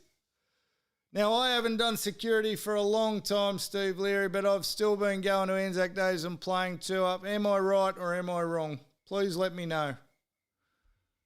Please let me know. Chris Brown's just written, agree, can't change a winning formula. I don't think you can, mate, because it's all about flow and combinations and all that stuff. So I wouldn't have brought Luai back in. And that's on a serious note. I would have had him off the bench. I think Metcalf, you're going to have to do the same with Metcalf. You are most certainly correct, 100%. Picked it like a dirty nose. See, my kids, Steve Leary, they're a funny bunch. They give me no credit for nothing. Absolutely no credit for fucking anything. And then they hear this stuff and they go, oh, hang on, Dad knows stuff about stuff. I know a little about a lot of things. I know very little about a lot. But when I get it right, fuck, I'm right. And I love it. I love it. You were saying it the other night. When I get it right, I'm really good when I'm right, but I'm so bad when I'm wrong. I'm very bad when I'm wrong. And the problem is I lead with my chin. Oh, see, there's another fucking perfect fucking tackling technique. Jacob Preston. There's a bloke just steamrolling towards me. I'll stop him with my head. Idiot. He's just used to getting short balls off Galvin, so it doesn't matter. He doesn't feel pain anymore. Other fights occur, old blokes against young blokes that don't know what they're doing yet. Yeah. What about the lads, bruh? What about the lads, to sound like Spanian? What about the lads, cuz? The lads come in, they've just turned 18. They're finally allowed to go to ANZAC Day legally. No fucking idea what they're doing. Para's in. No fucking idea what they're doing. They want to splash the cash. There's two types of young blokes. The real timid ones that hide in the back corner. You see them coming from a mile away. I usually find them and tap them. I tap them. I'm going to steal every $10 note you got, you little prick. That's how I got my eyeballs set on them. Their eyes are wide. They don't know. They're scared. They're worried about all the roid freaks at the front flashing the wads of cash from their latest drug deal. And you get the young blokes. But then you get the young blokes that have got way too much bravado, mate. Fucking, I know what I'm doing here. I know what I'm doing here, cuz. I know what I'm doing here, and they fucking run into an old timer, mate. And the old timers sort them out real quick. Usually, though, they'll give them a chance. And usually they'll give them a warning. There's a pipe down, because once you get a bit more older and a bit more experienced, you don't just go straight in for it. You give them a warning. You give them a pipe down message. But they've had too many fucking hard siders. They've had too many hard solos now, too many fucking, what are the fucking cruises? They've had too many pre-drinks, too many cruises, and all of a sudden they know how to do two-up on ANZAC Day. You know a little about a lot. Are you a Gemini? Chris Brown, I'm 100% a Gemini. I'm a Taurian Gemini. I'm on the cusp. I'm a Taurian Gemini. I'm on the cusp. It's my birthday in a month. So you got plenty of time to get me presents. But I'm 100% a fucking Gemini. How'd you pick that? Para's in again. 24-10. I'm actually rooting for Para. Forget me tips. We're doing it for Zorba, and we're doing it so I can put fucking Bulldogs in frauds in my power rankings tomorrow and watch it blow up. It's why, lad.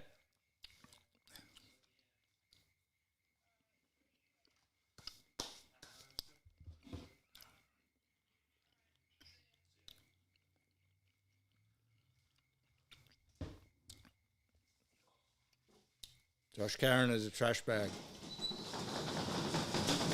AJ's back.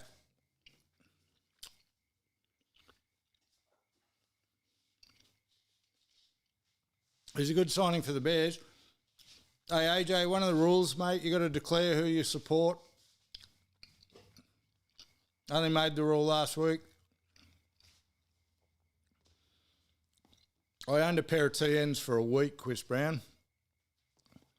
I went through those TNs look cool phase for a week. They're the most uncomfortable shoes ever. You know what? Owned them for a week, wore them once, sold them on eBay for more than I paid for them.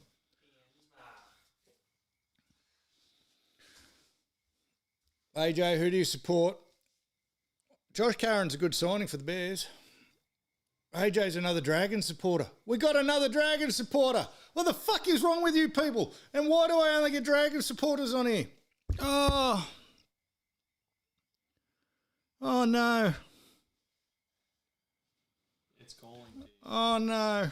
Another Dragon supporter. And he admitted it. Hey, Steve O'Leary. What about, and this isn't just ANZAC Day, this is just any day, when the old Ducks, the Cougars, we got to remove them, right?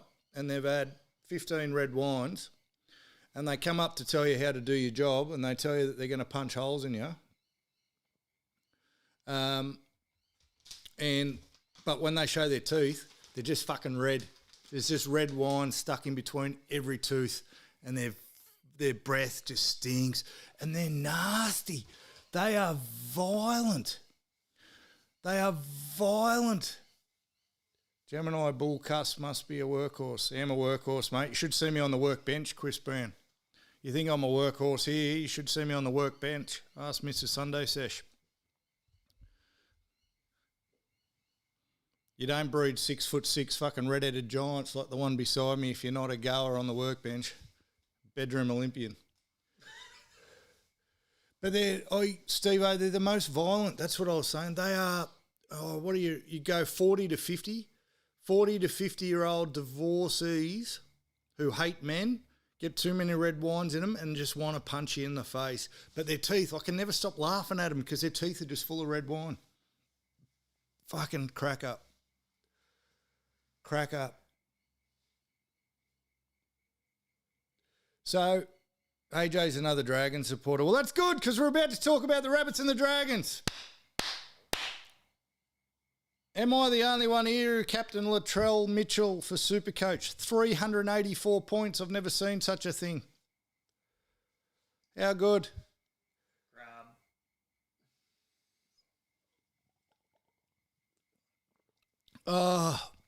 So I've already blown up about it, but we had Flanagan saying before the game, I asked the team if they wanted to change anything, and the team said no, so we didn't change anything.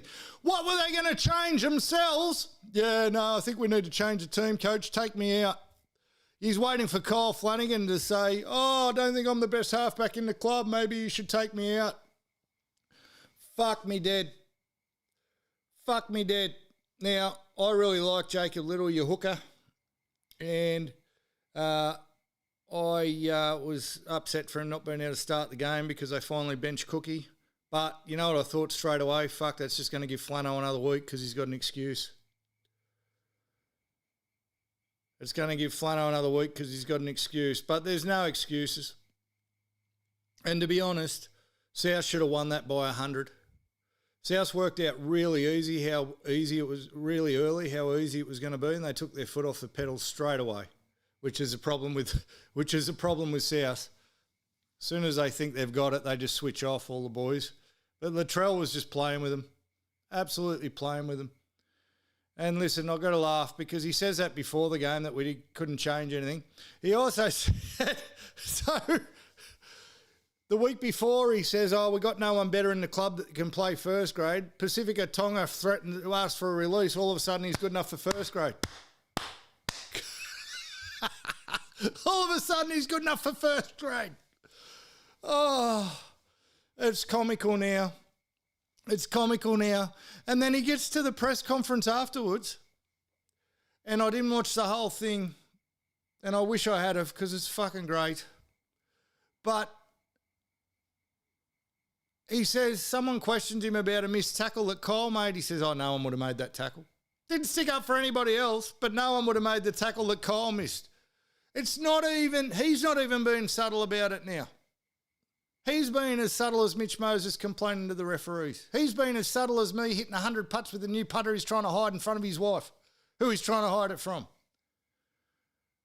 But he gets on there, and then, fuck, mate, his hand puppet Cookie, I love you, Cookie, but it's going to ruin you, mate. It's going to ruin your fucking legacy. His hand, when Flano's only fucking response in the press conference is, I turn up and I work hard. And Cookie sits there like this. Yeah, boss. Yeah, you do. Yeah, you turn up, you work hard. Because Cookie knows as soon as Flano's gone, Cookie's gone. But it's quite pathetic now. It's quite pathetic, and I don't know what the Dragons are. I don't know what the Dragons are playing at by keeping him. I don't know whether it's a Daroon Buller thing. I don't know whether it's Isaac Moses, because there's a rumour out that Isaac Moses has told the club that Daroon Buller won't go there unless Shane Flanagan's the coach. Why? Now, Isaac Moses manages Shane Flanagan. Why would anyone want to be coached by Shane Flanagan at the moment? If there was even a skerrick of truth in it, why would anyone want to be coached by Shane Flanagan at the moment? Apparently Scott Drinkwater does, because he hasn't even accepted the offer yet, but he's already playing like it. He's like, I want to play for Flano so bad that I'm going to play like I'm playing for Flano. And he's forgotten how to play football overnight. That's how much of a fucking career suicide going to the Dragons is at the moment. They make you an offer, your career dies. You don't even have to take the offer. The force is strong with Flano. He will bury you. He will bury you. Boys are going off in the chat. Chris Brown, salute to Trelly. Oh, well, Steve Leary said Roosters 50-0. Not the way the Roosters played today, mate. Only 50. Salute to Trelly. Poor Flano Jr. Is Valentine Holmes the worst signing in the comp? No, I think Valentine Holmes is trying to do a Manly to Seabold. Val is not that bad a player. He's one of my first picked in Supercoach every year. I didn't pick him this year, but normally he doesn't want Flano there anymore. He's had enough. You don't let people walk past you like that. You don't let people walk past you like fucking Valentine Holmes did if you want the coach there. No way, no how. That is 100% can I get the coach sacked move. That's what I reckon about Val. And I stand by what I said, and now other people are starting to say it. You can't have, like, Mick Innes is the assistant, Dean Young's the assistant. I did say Dean Young's a good coach. You can't have any of them take it over. You can't have anyone associated with that fucking shit show that's there right now take that club over. Can't be done. Shouldn't be done. South, look, they did nothing to impress me. They beat a very fucking bad football team. Latrell showed that when he wants to, he can destroy anybody. The problem is he doesn't want to often enough. That hasn't changed. And they did what they had to do to get the job done. I feel for you Dragon supporters. I don't actually hate Dragon supporters. There's a few Dragon supporters that I hate, but not because they're Dragon supporters. It has fueled my hatred for the Dragons in somewhat. Certain individuals who go for the Dragons who I'm not a fan of. But the main reason I hate them is because of your fucking Captain Gutho and Shane Flanagan. I reckon they're both flogs. They're both... Flano equals immunity. Quis Brown's drinky spilling the drinkies lately. You're on fire, Quis. Flano equals immunity. Flano looks like a fucking 6-year-old child at the moment when he's in press conferences. I don't know what happened, Dad. I don't know, but it wasn't me. I'm loving the new rule of Flano, though, that I brought in last week. Nothing's been my fault all fucking week. It's been brilliant. Nothing all week. I don't know what he's immune from. Quis Brown's written in the chat, Flano equals immunity. I don't know what he's immune from. He's not immune from being a fucking retard. And I know I'm not allowed to say the R word, but I said it. He's not immune from that. Fuck me. 24-10, Para, 12 minutes to go. Tigers, Broncos, what a game that was last night. What a game that was last night. And what a game for young Macassini. Oh, Macassini, the poor bugger, the poor bastard. High hopes for the Tigers to win that game, and they should have won, really. That was one they let slip, but no harm, no foul. It was a great game. Adam Reynolds played really well. The Broncos don't win if Adam Reynolds isn't playing. He kept them in it with his kicking and a few fucking shrewd moves. Foxy! Oh. Tigers should have left Jerome Luai on the bench, 100%. And I know you'll say, you could say, the Tigers were up early and their attack was humming. Their attack wasn't really humming. If you watched it closely, Dream Buller did some nice things, had some nice touches, but they were very clunky. They had way more ball than the scoreboard suggested, way more ball, and they weren't smooth. Luai did a couple of nice things, threw a couple of nice short balls. Maybe fucking Lockie Galvin can pay attention on how to actually throw a short ball. But with the amount of ball they had, the amount of possession they had, they should have been ahead by way more. And I reckon if Jock Madden was on, they would have been, because they've been doing that to teams all year. Broncos did what the Broncos do, though, and they come back. There was a stat on the telly, if anyone was watching on Fox. The Tigers have scored 62 points to 0 in the last 10 minutes of the first half. And almost as soon as they said it, the Tigers scored, Dream Buller scored, but then the Broncos put 2 tries on that last 10 minutes to blow that stat away, and then they come back out in the first half and won. I think Luai needs to go back to the bench. He looks like why he's been hurt, honestly, and I'm not here to, I'm not a fucking athlete, but he looks like he's put on a few kegs while he was off. He didn't look fit. I know they want him for spirit and that, but they'll go on fine without him. Start him off a bench, let him get his match fitness and see if you need him. That's what they should have done in that game. Poor old Macassini. Sunday Sesh Junior, who's never played any fucking NRL games either, much like his dad, sitting there going, oh, this guy's got to go. I had to point out that he's still in high school, that kid. He's younger than Sunday Sesh Junior, and he had a terrible game, and I feel for him. I feel for him because I've been there. Not on the NRL stage, but it cost me my fucking footy gig, a game exactly like that. Couldn't do a thing right. We were playing the Dogs. I was playing for the Bears. We were playing the Dogs, and I had a game exactly like that. Every ball I touched, I dropped. 2 of them were Chris Heinington's fault. I stand by it. I'm invoking the Flano rule. He threw the ball too late. But fuck, I couldn't make a tackle. I couldn't catch a ball, nothing. Got dropped the next week. Never to got sent packing. So I feel for him. I don't reckon Benji will drop him. This is where Benji's a different coach. I don't reckon he drops him. I reckon if you drop that kid this week, he's confidence is... Oh, Para's away. 26-10, Para's away.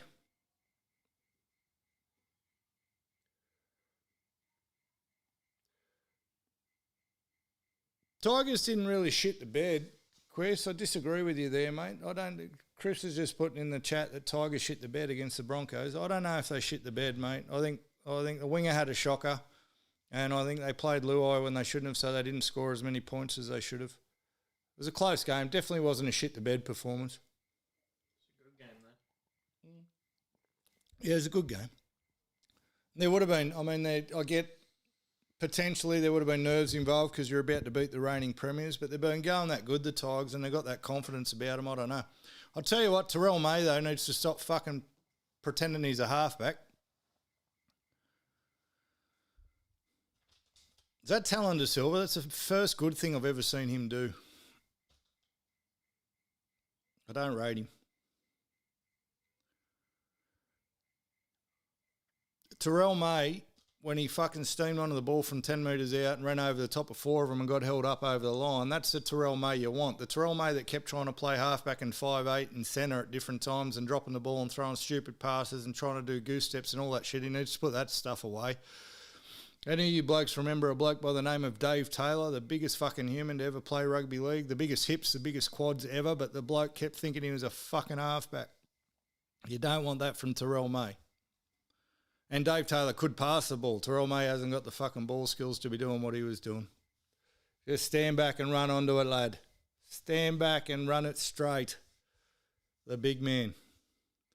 Broncos just keep finding ways. What I'm not gonna do, because I like Benji too much, I'm not going to put Benji in the Mad Jones, your business. Because Benji's done nothing to get owned. They put up a good show. No, keep Macassini in the mix. Quispan has said, keep Macassini in the mix. Confidence is everything when you're young. Makes or breaks you, as you said. Yeah, agree. Fuck, we're agreeing a lot. Dragon supporter. Agreeing with Dragon supporters. No good. I'm not becoming a Dragon supporter. Sunday Sesh Junior, I don't know if Mike's picking him up. I don't think it would be. He won't get on the mic, but he's got plenty to say. Said like 5 things. Oh, the momentum tracker. Jesus, lucky they showed us that.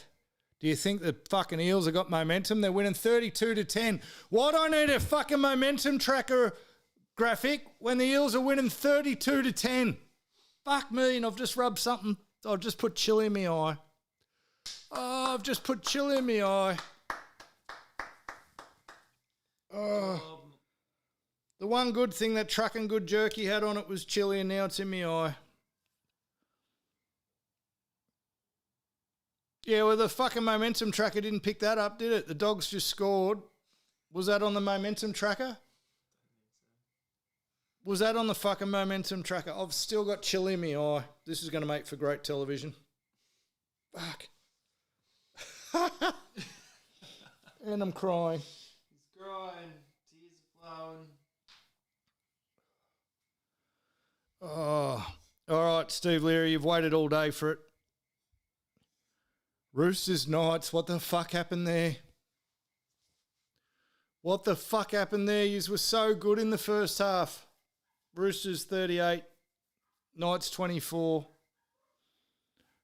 Oh.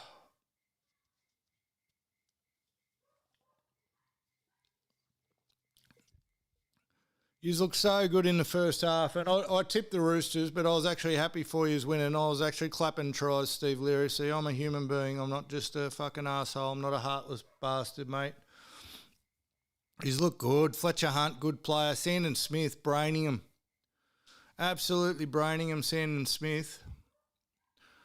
Dillbags didn't play shockingly, but then where was he in the fucking second half? Now, I need you, mate, you're going to have to fill me in a little bit because we were setting up for this and I actually got told in no uncertain terms I had to do a little bit of housework. So I had to get the washing off the line. I missed a fair bit of the second half. I kept checking the score though and it wasn't going good for you. So Knights get off to a fly. Fletcher Hunt's a gun. Fletcher Hunt's a gun, and from what I saw, correct me if I'm wrong, Fletcher Sharp's too busted. He needs a rest. His knee's no good. He's too quiet. He's so far below his best, it's not funny.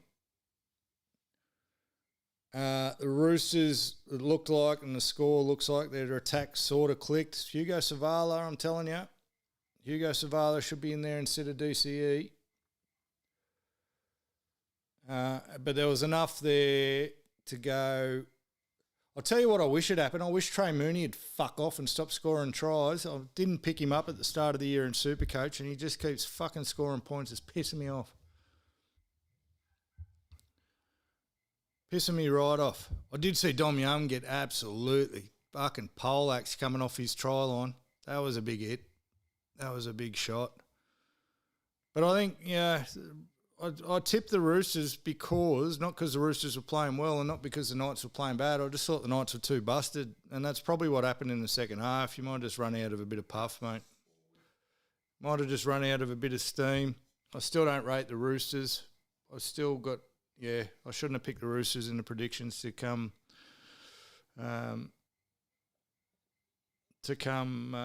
second. That's not going to happen. Can't let an understrengths Knights team with Dylan Brown as a halfback put 24 on in the first half. No good. No good at all. I don't know where to from here for the Knights, mate. They need to get some troops back. They need Sandon Smith to play halfback. Why was Dylan Brown the halfback and not Sandon Smith? If you have to play, like they obviously, I know that they fucking paid $13 million for Dylan Brown to come and play halfback. But they also had a different 5'8". They were also supposed to have Fletcher Sharp as 5'8". So why wouldn't they, just for this game, because you fucking need to, have Sandon Smith as a halfback and Dylan Brown playing the position he's played his whole fucking career?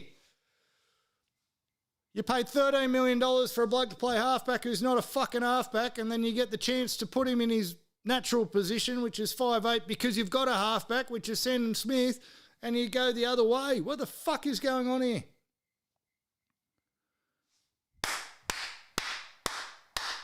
Para in again. 32-16. Dogs are frauds. All those in favour say aye. Dogs are frauds.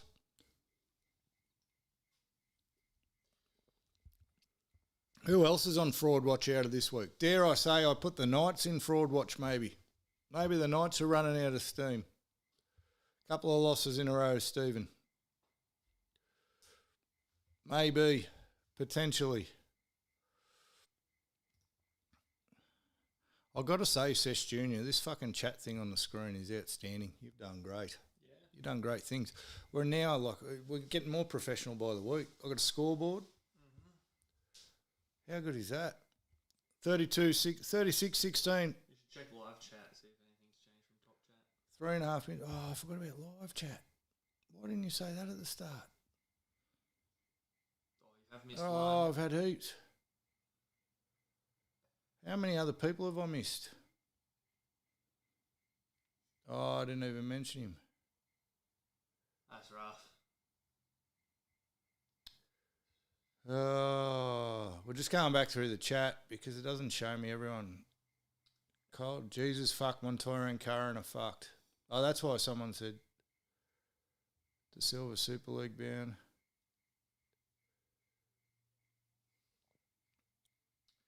So, yeah, top chat doesn't show swearing while live chat does. Oh, I don't think we missed much. Yeah, seems like you missed like 2 people. That's about it. No, Cold. Who else did we miss? You didn't put that on me cheat sheet. Turn the chat to fucking live.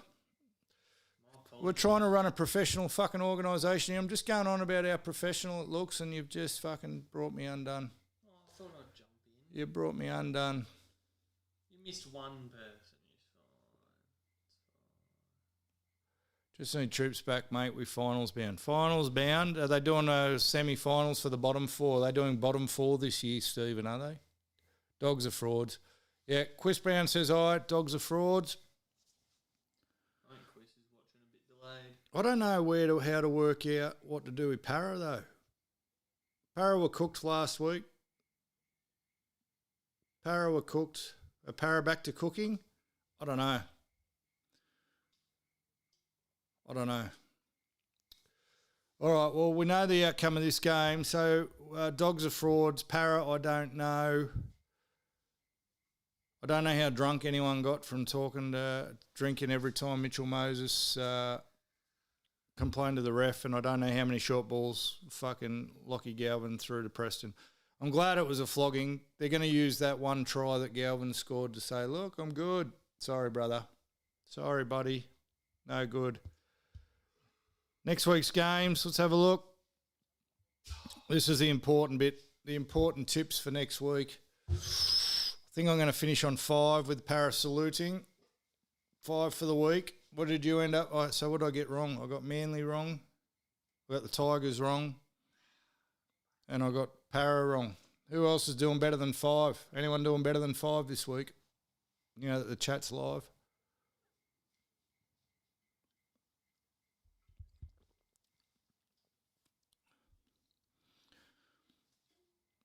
So the first game next week, Thursday night, fucking another great game. Oh, I'm excited. Replay of the 1989 grand final. Tigers versus the Raiders at Leichhardt. Tigers versus the Raiders at Leichhardt.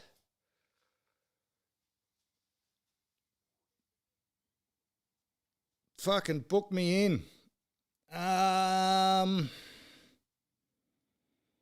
Oh, you got to go to the Tigers at Leichhardt, don't you?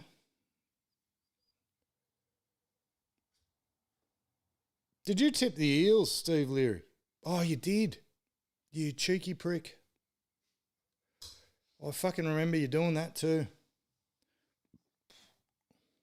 That's disappointing. Steve Leary's going the milk. Listen, I think, Stephen, common sense says the milk. But Tigers at Leichhardt and the way the Tigers are going, I'm willing to ride the train given how inconsistent the Raiders are. You know the Raiders are going to give them a chance. Even if the Raiders get out to 20, you know they're going to let the Tigers back in. So if the Raiders win, it's by 2 points. I've already said that. So we'll go. I'm going to go the Tigers, I think, mate. Who did? Don't know. Oh, the Raiders beat the Storm, but the Storm are lost. But that was down in Canberra. At the moment, I'm going the Tigers. Cowboys Sharks. Oh, you got to go the Sharks now. And the Sharks are flat track bullies, so that might be a score too. Quest, you're on a bit of a delay, mate, so you got to catch up with your tips when you can. We need to know Raiders, Tigers. Hey? Quest is watching a bit behind. Yeah. Sharks, Cowboys. I think the Sharks might put a score on there if the Cowboys. I heard the other day that not only is Todd Payton's contract up at the end of the year and haven't re-signed him, they've got 14 players or something that are off contract and don't know what they're doing. And the talk was from my favourite people on the planet, the journos, that's going to, that would be fucking with them because no one knows if they've got a job next year, which is probably a fair call. But that's probably also why they played good for 2 games. They didn't have to fucking turn around and start playing like the Dragons all of a sudden. Broncos, Dogs. Broncos. After this, fucking Broncos for sure. Dogs are frauds. Dogs are frauds. Oh, you boys are going against me. I'm the only one going the Tigers. That makes me want to do it even more. That makes me want to do it even more. Yep, Tigers, lock it in. Who are you going? Sesh Junior. He hasn't put his tips in.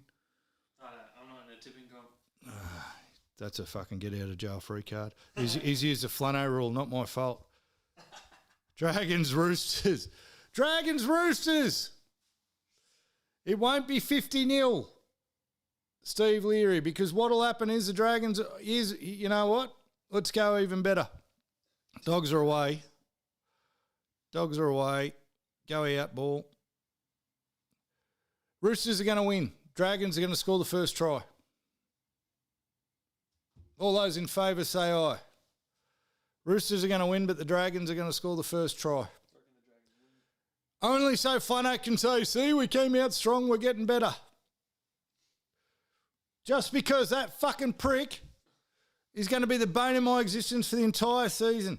Maybe he shouldn't get sacked, because when he gets sacked, I'm going to have nothing else to talk about. Nothing else. And I swear to God, listen, this might be getting a bit fucking self-righteous now. I swear to God the people at Fox Sports are listening, because if anyone has had the unfortunate job of watching NRL 360 the last couple of weeks, they have piped right down. I reckon they've seen the comment section on some of my clips on socials, because I clip this up. So when I'm going on a mad rant, I put a clip on socials, and the one about Brent Reid and the one about Blocker and the one about Gordy and that, they went fucking viral, and the comments, and I reckon Fox Sports is watching going, boys, you might need to tame it down. Is that been too big for me boots? The fucking Sunday Sesh podcast with 81 subscribers has single-handedly managed to change the fabric of NRL 360. I don't think that's too big a call. I think it is. I don't think it's too big a call. Especially on Facebook when fucking 700 people are commenting and all saying they agree. Like, that's a lot. Yeah. There's only 701 people watch NRL 360. So if 700 of them are commented, then who went to Broncos? We did the Broncos? Yeah, Broncos, Dogs. Everyone's gone to Broncos. Roosters, Dragons. Sorry, I got a bit carried away there in my own self-efficacy. That's a big word, boys. Do you know what efficacy means? Self-efficating, not defecating. I'm probably going to go. Hang on, mate. We've got fucking 2 minutes left. Sunday Sesh Junior's trying to sneak out. 38-20 at full time. It was all you, Mitchie. Was Dolphins. It's in New Zealand. Was, although Dolphins, do we count the Was as a team the Dolphins will aim up against? Or maybe the Dolphins can't aim up 2 weeks in a row. Was. Storm Wabbits. I feel like if anyone was going to let the Storm win a game, it's probably going to be the Rabbits. I feel like if anyone was going to play the Storm back into form, it's going to be the Rabbits. Slander. No, the Flano switched around a bit on NRL 360. Even they're trying to get him sacked now. I swear to God, they're all fucking following me. Everything I talk about, their attitude changes the following week. It's all because of us, boys. Steve Leary's gone to Wabbits. Fuck, I'm going to have to think on that. I feel like saying the Grubs. Oh, Nico's on the Matty John show, the best hair in rugby league. Love you, Nico. Storm Rabbits. Fuck.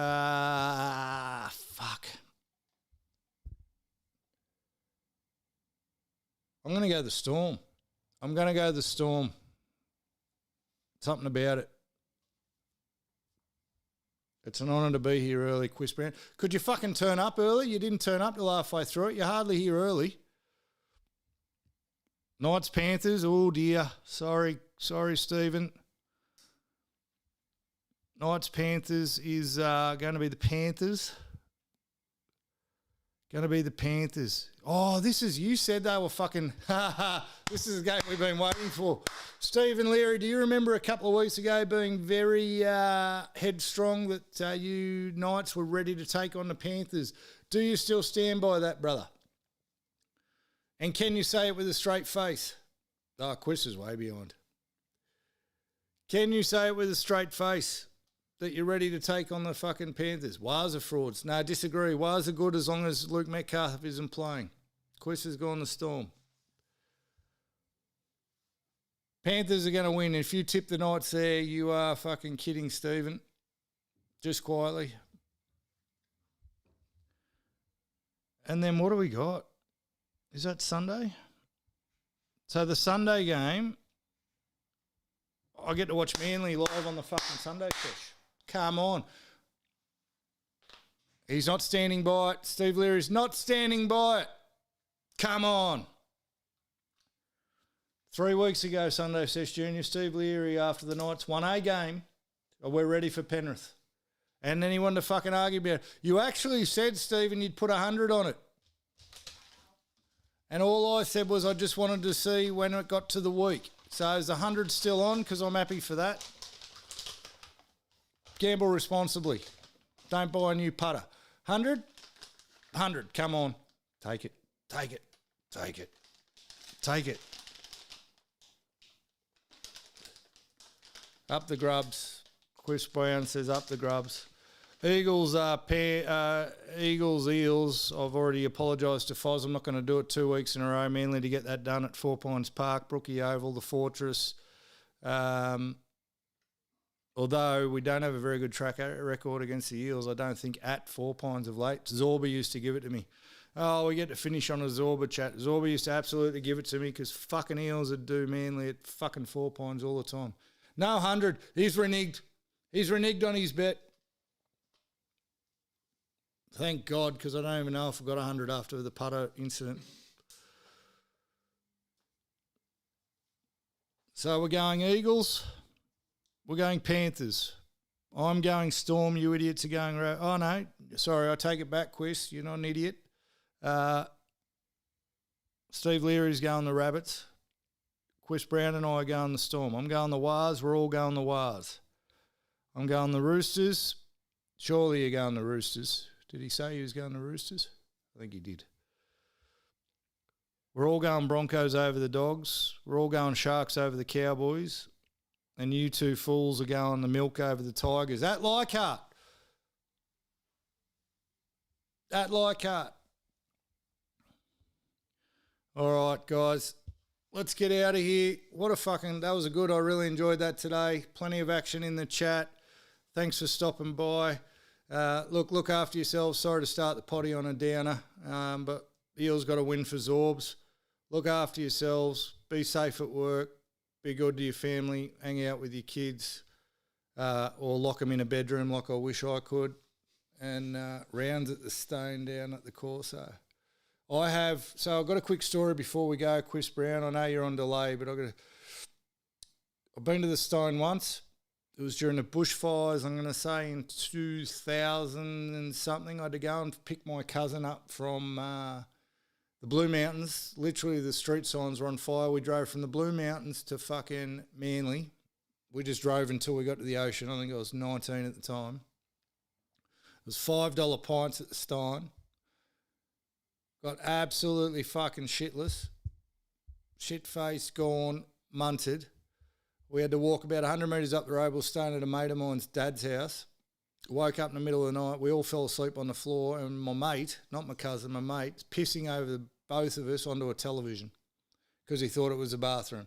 That's the only Steyne story I've got. Fuck, it was a good one. Ruined. And back then, we're going 20 years ago now, the TV was worth about $1,000 20 years ago. Ruined a very fucking expensive television after $5 pints at the Steyne. So... get down to the Corso, rip and tear. Love yous all. See you next week for Manly killing the Eels. Let's go.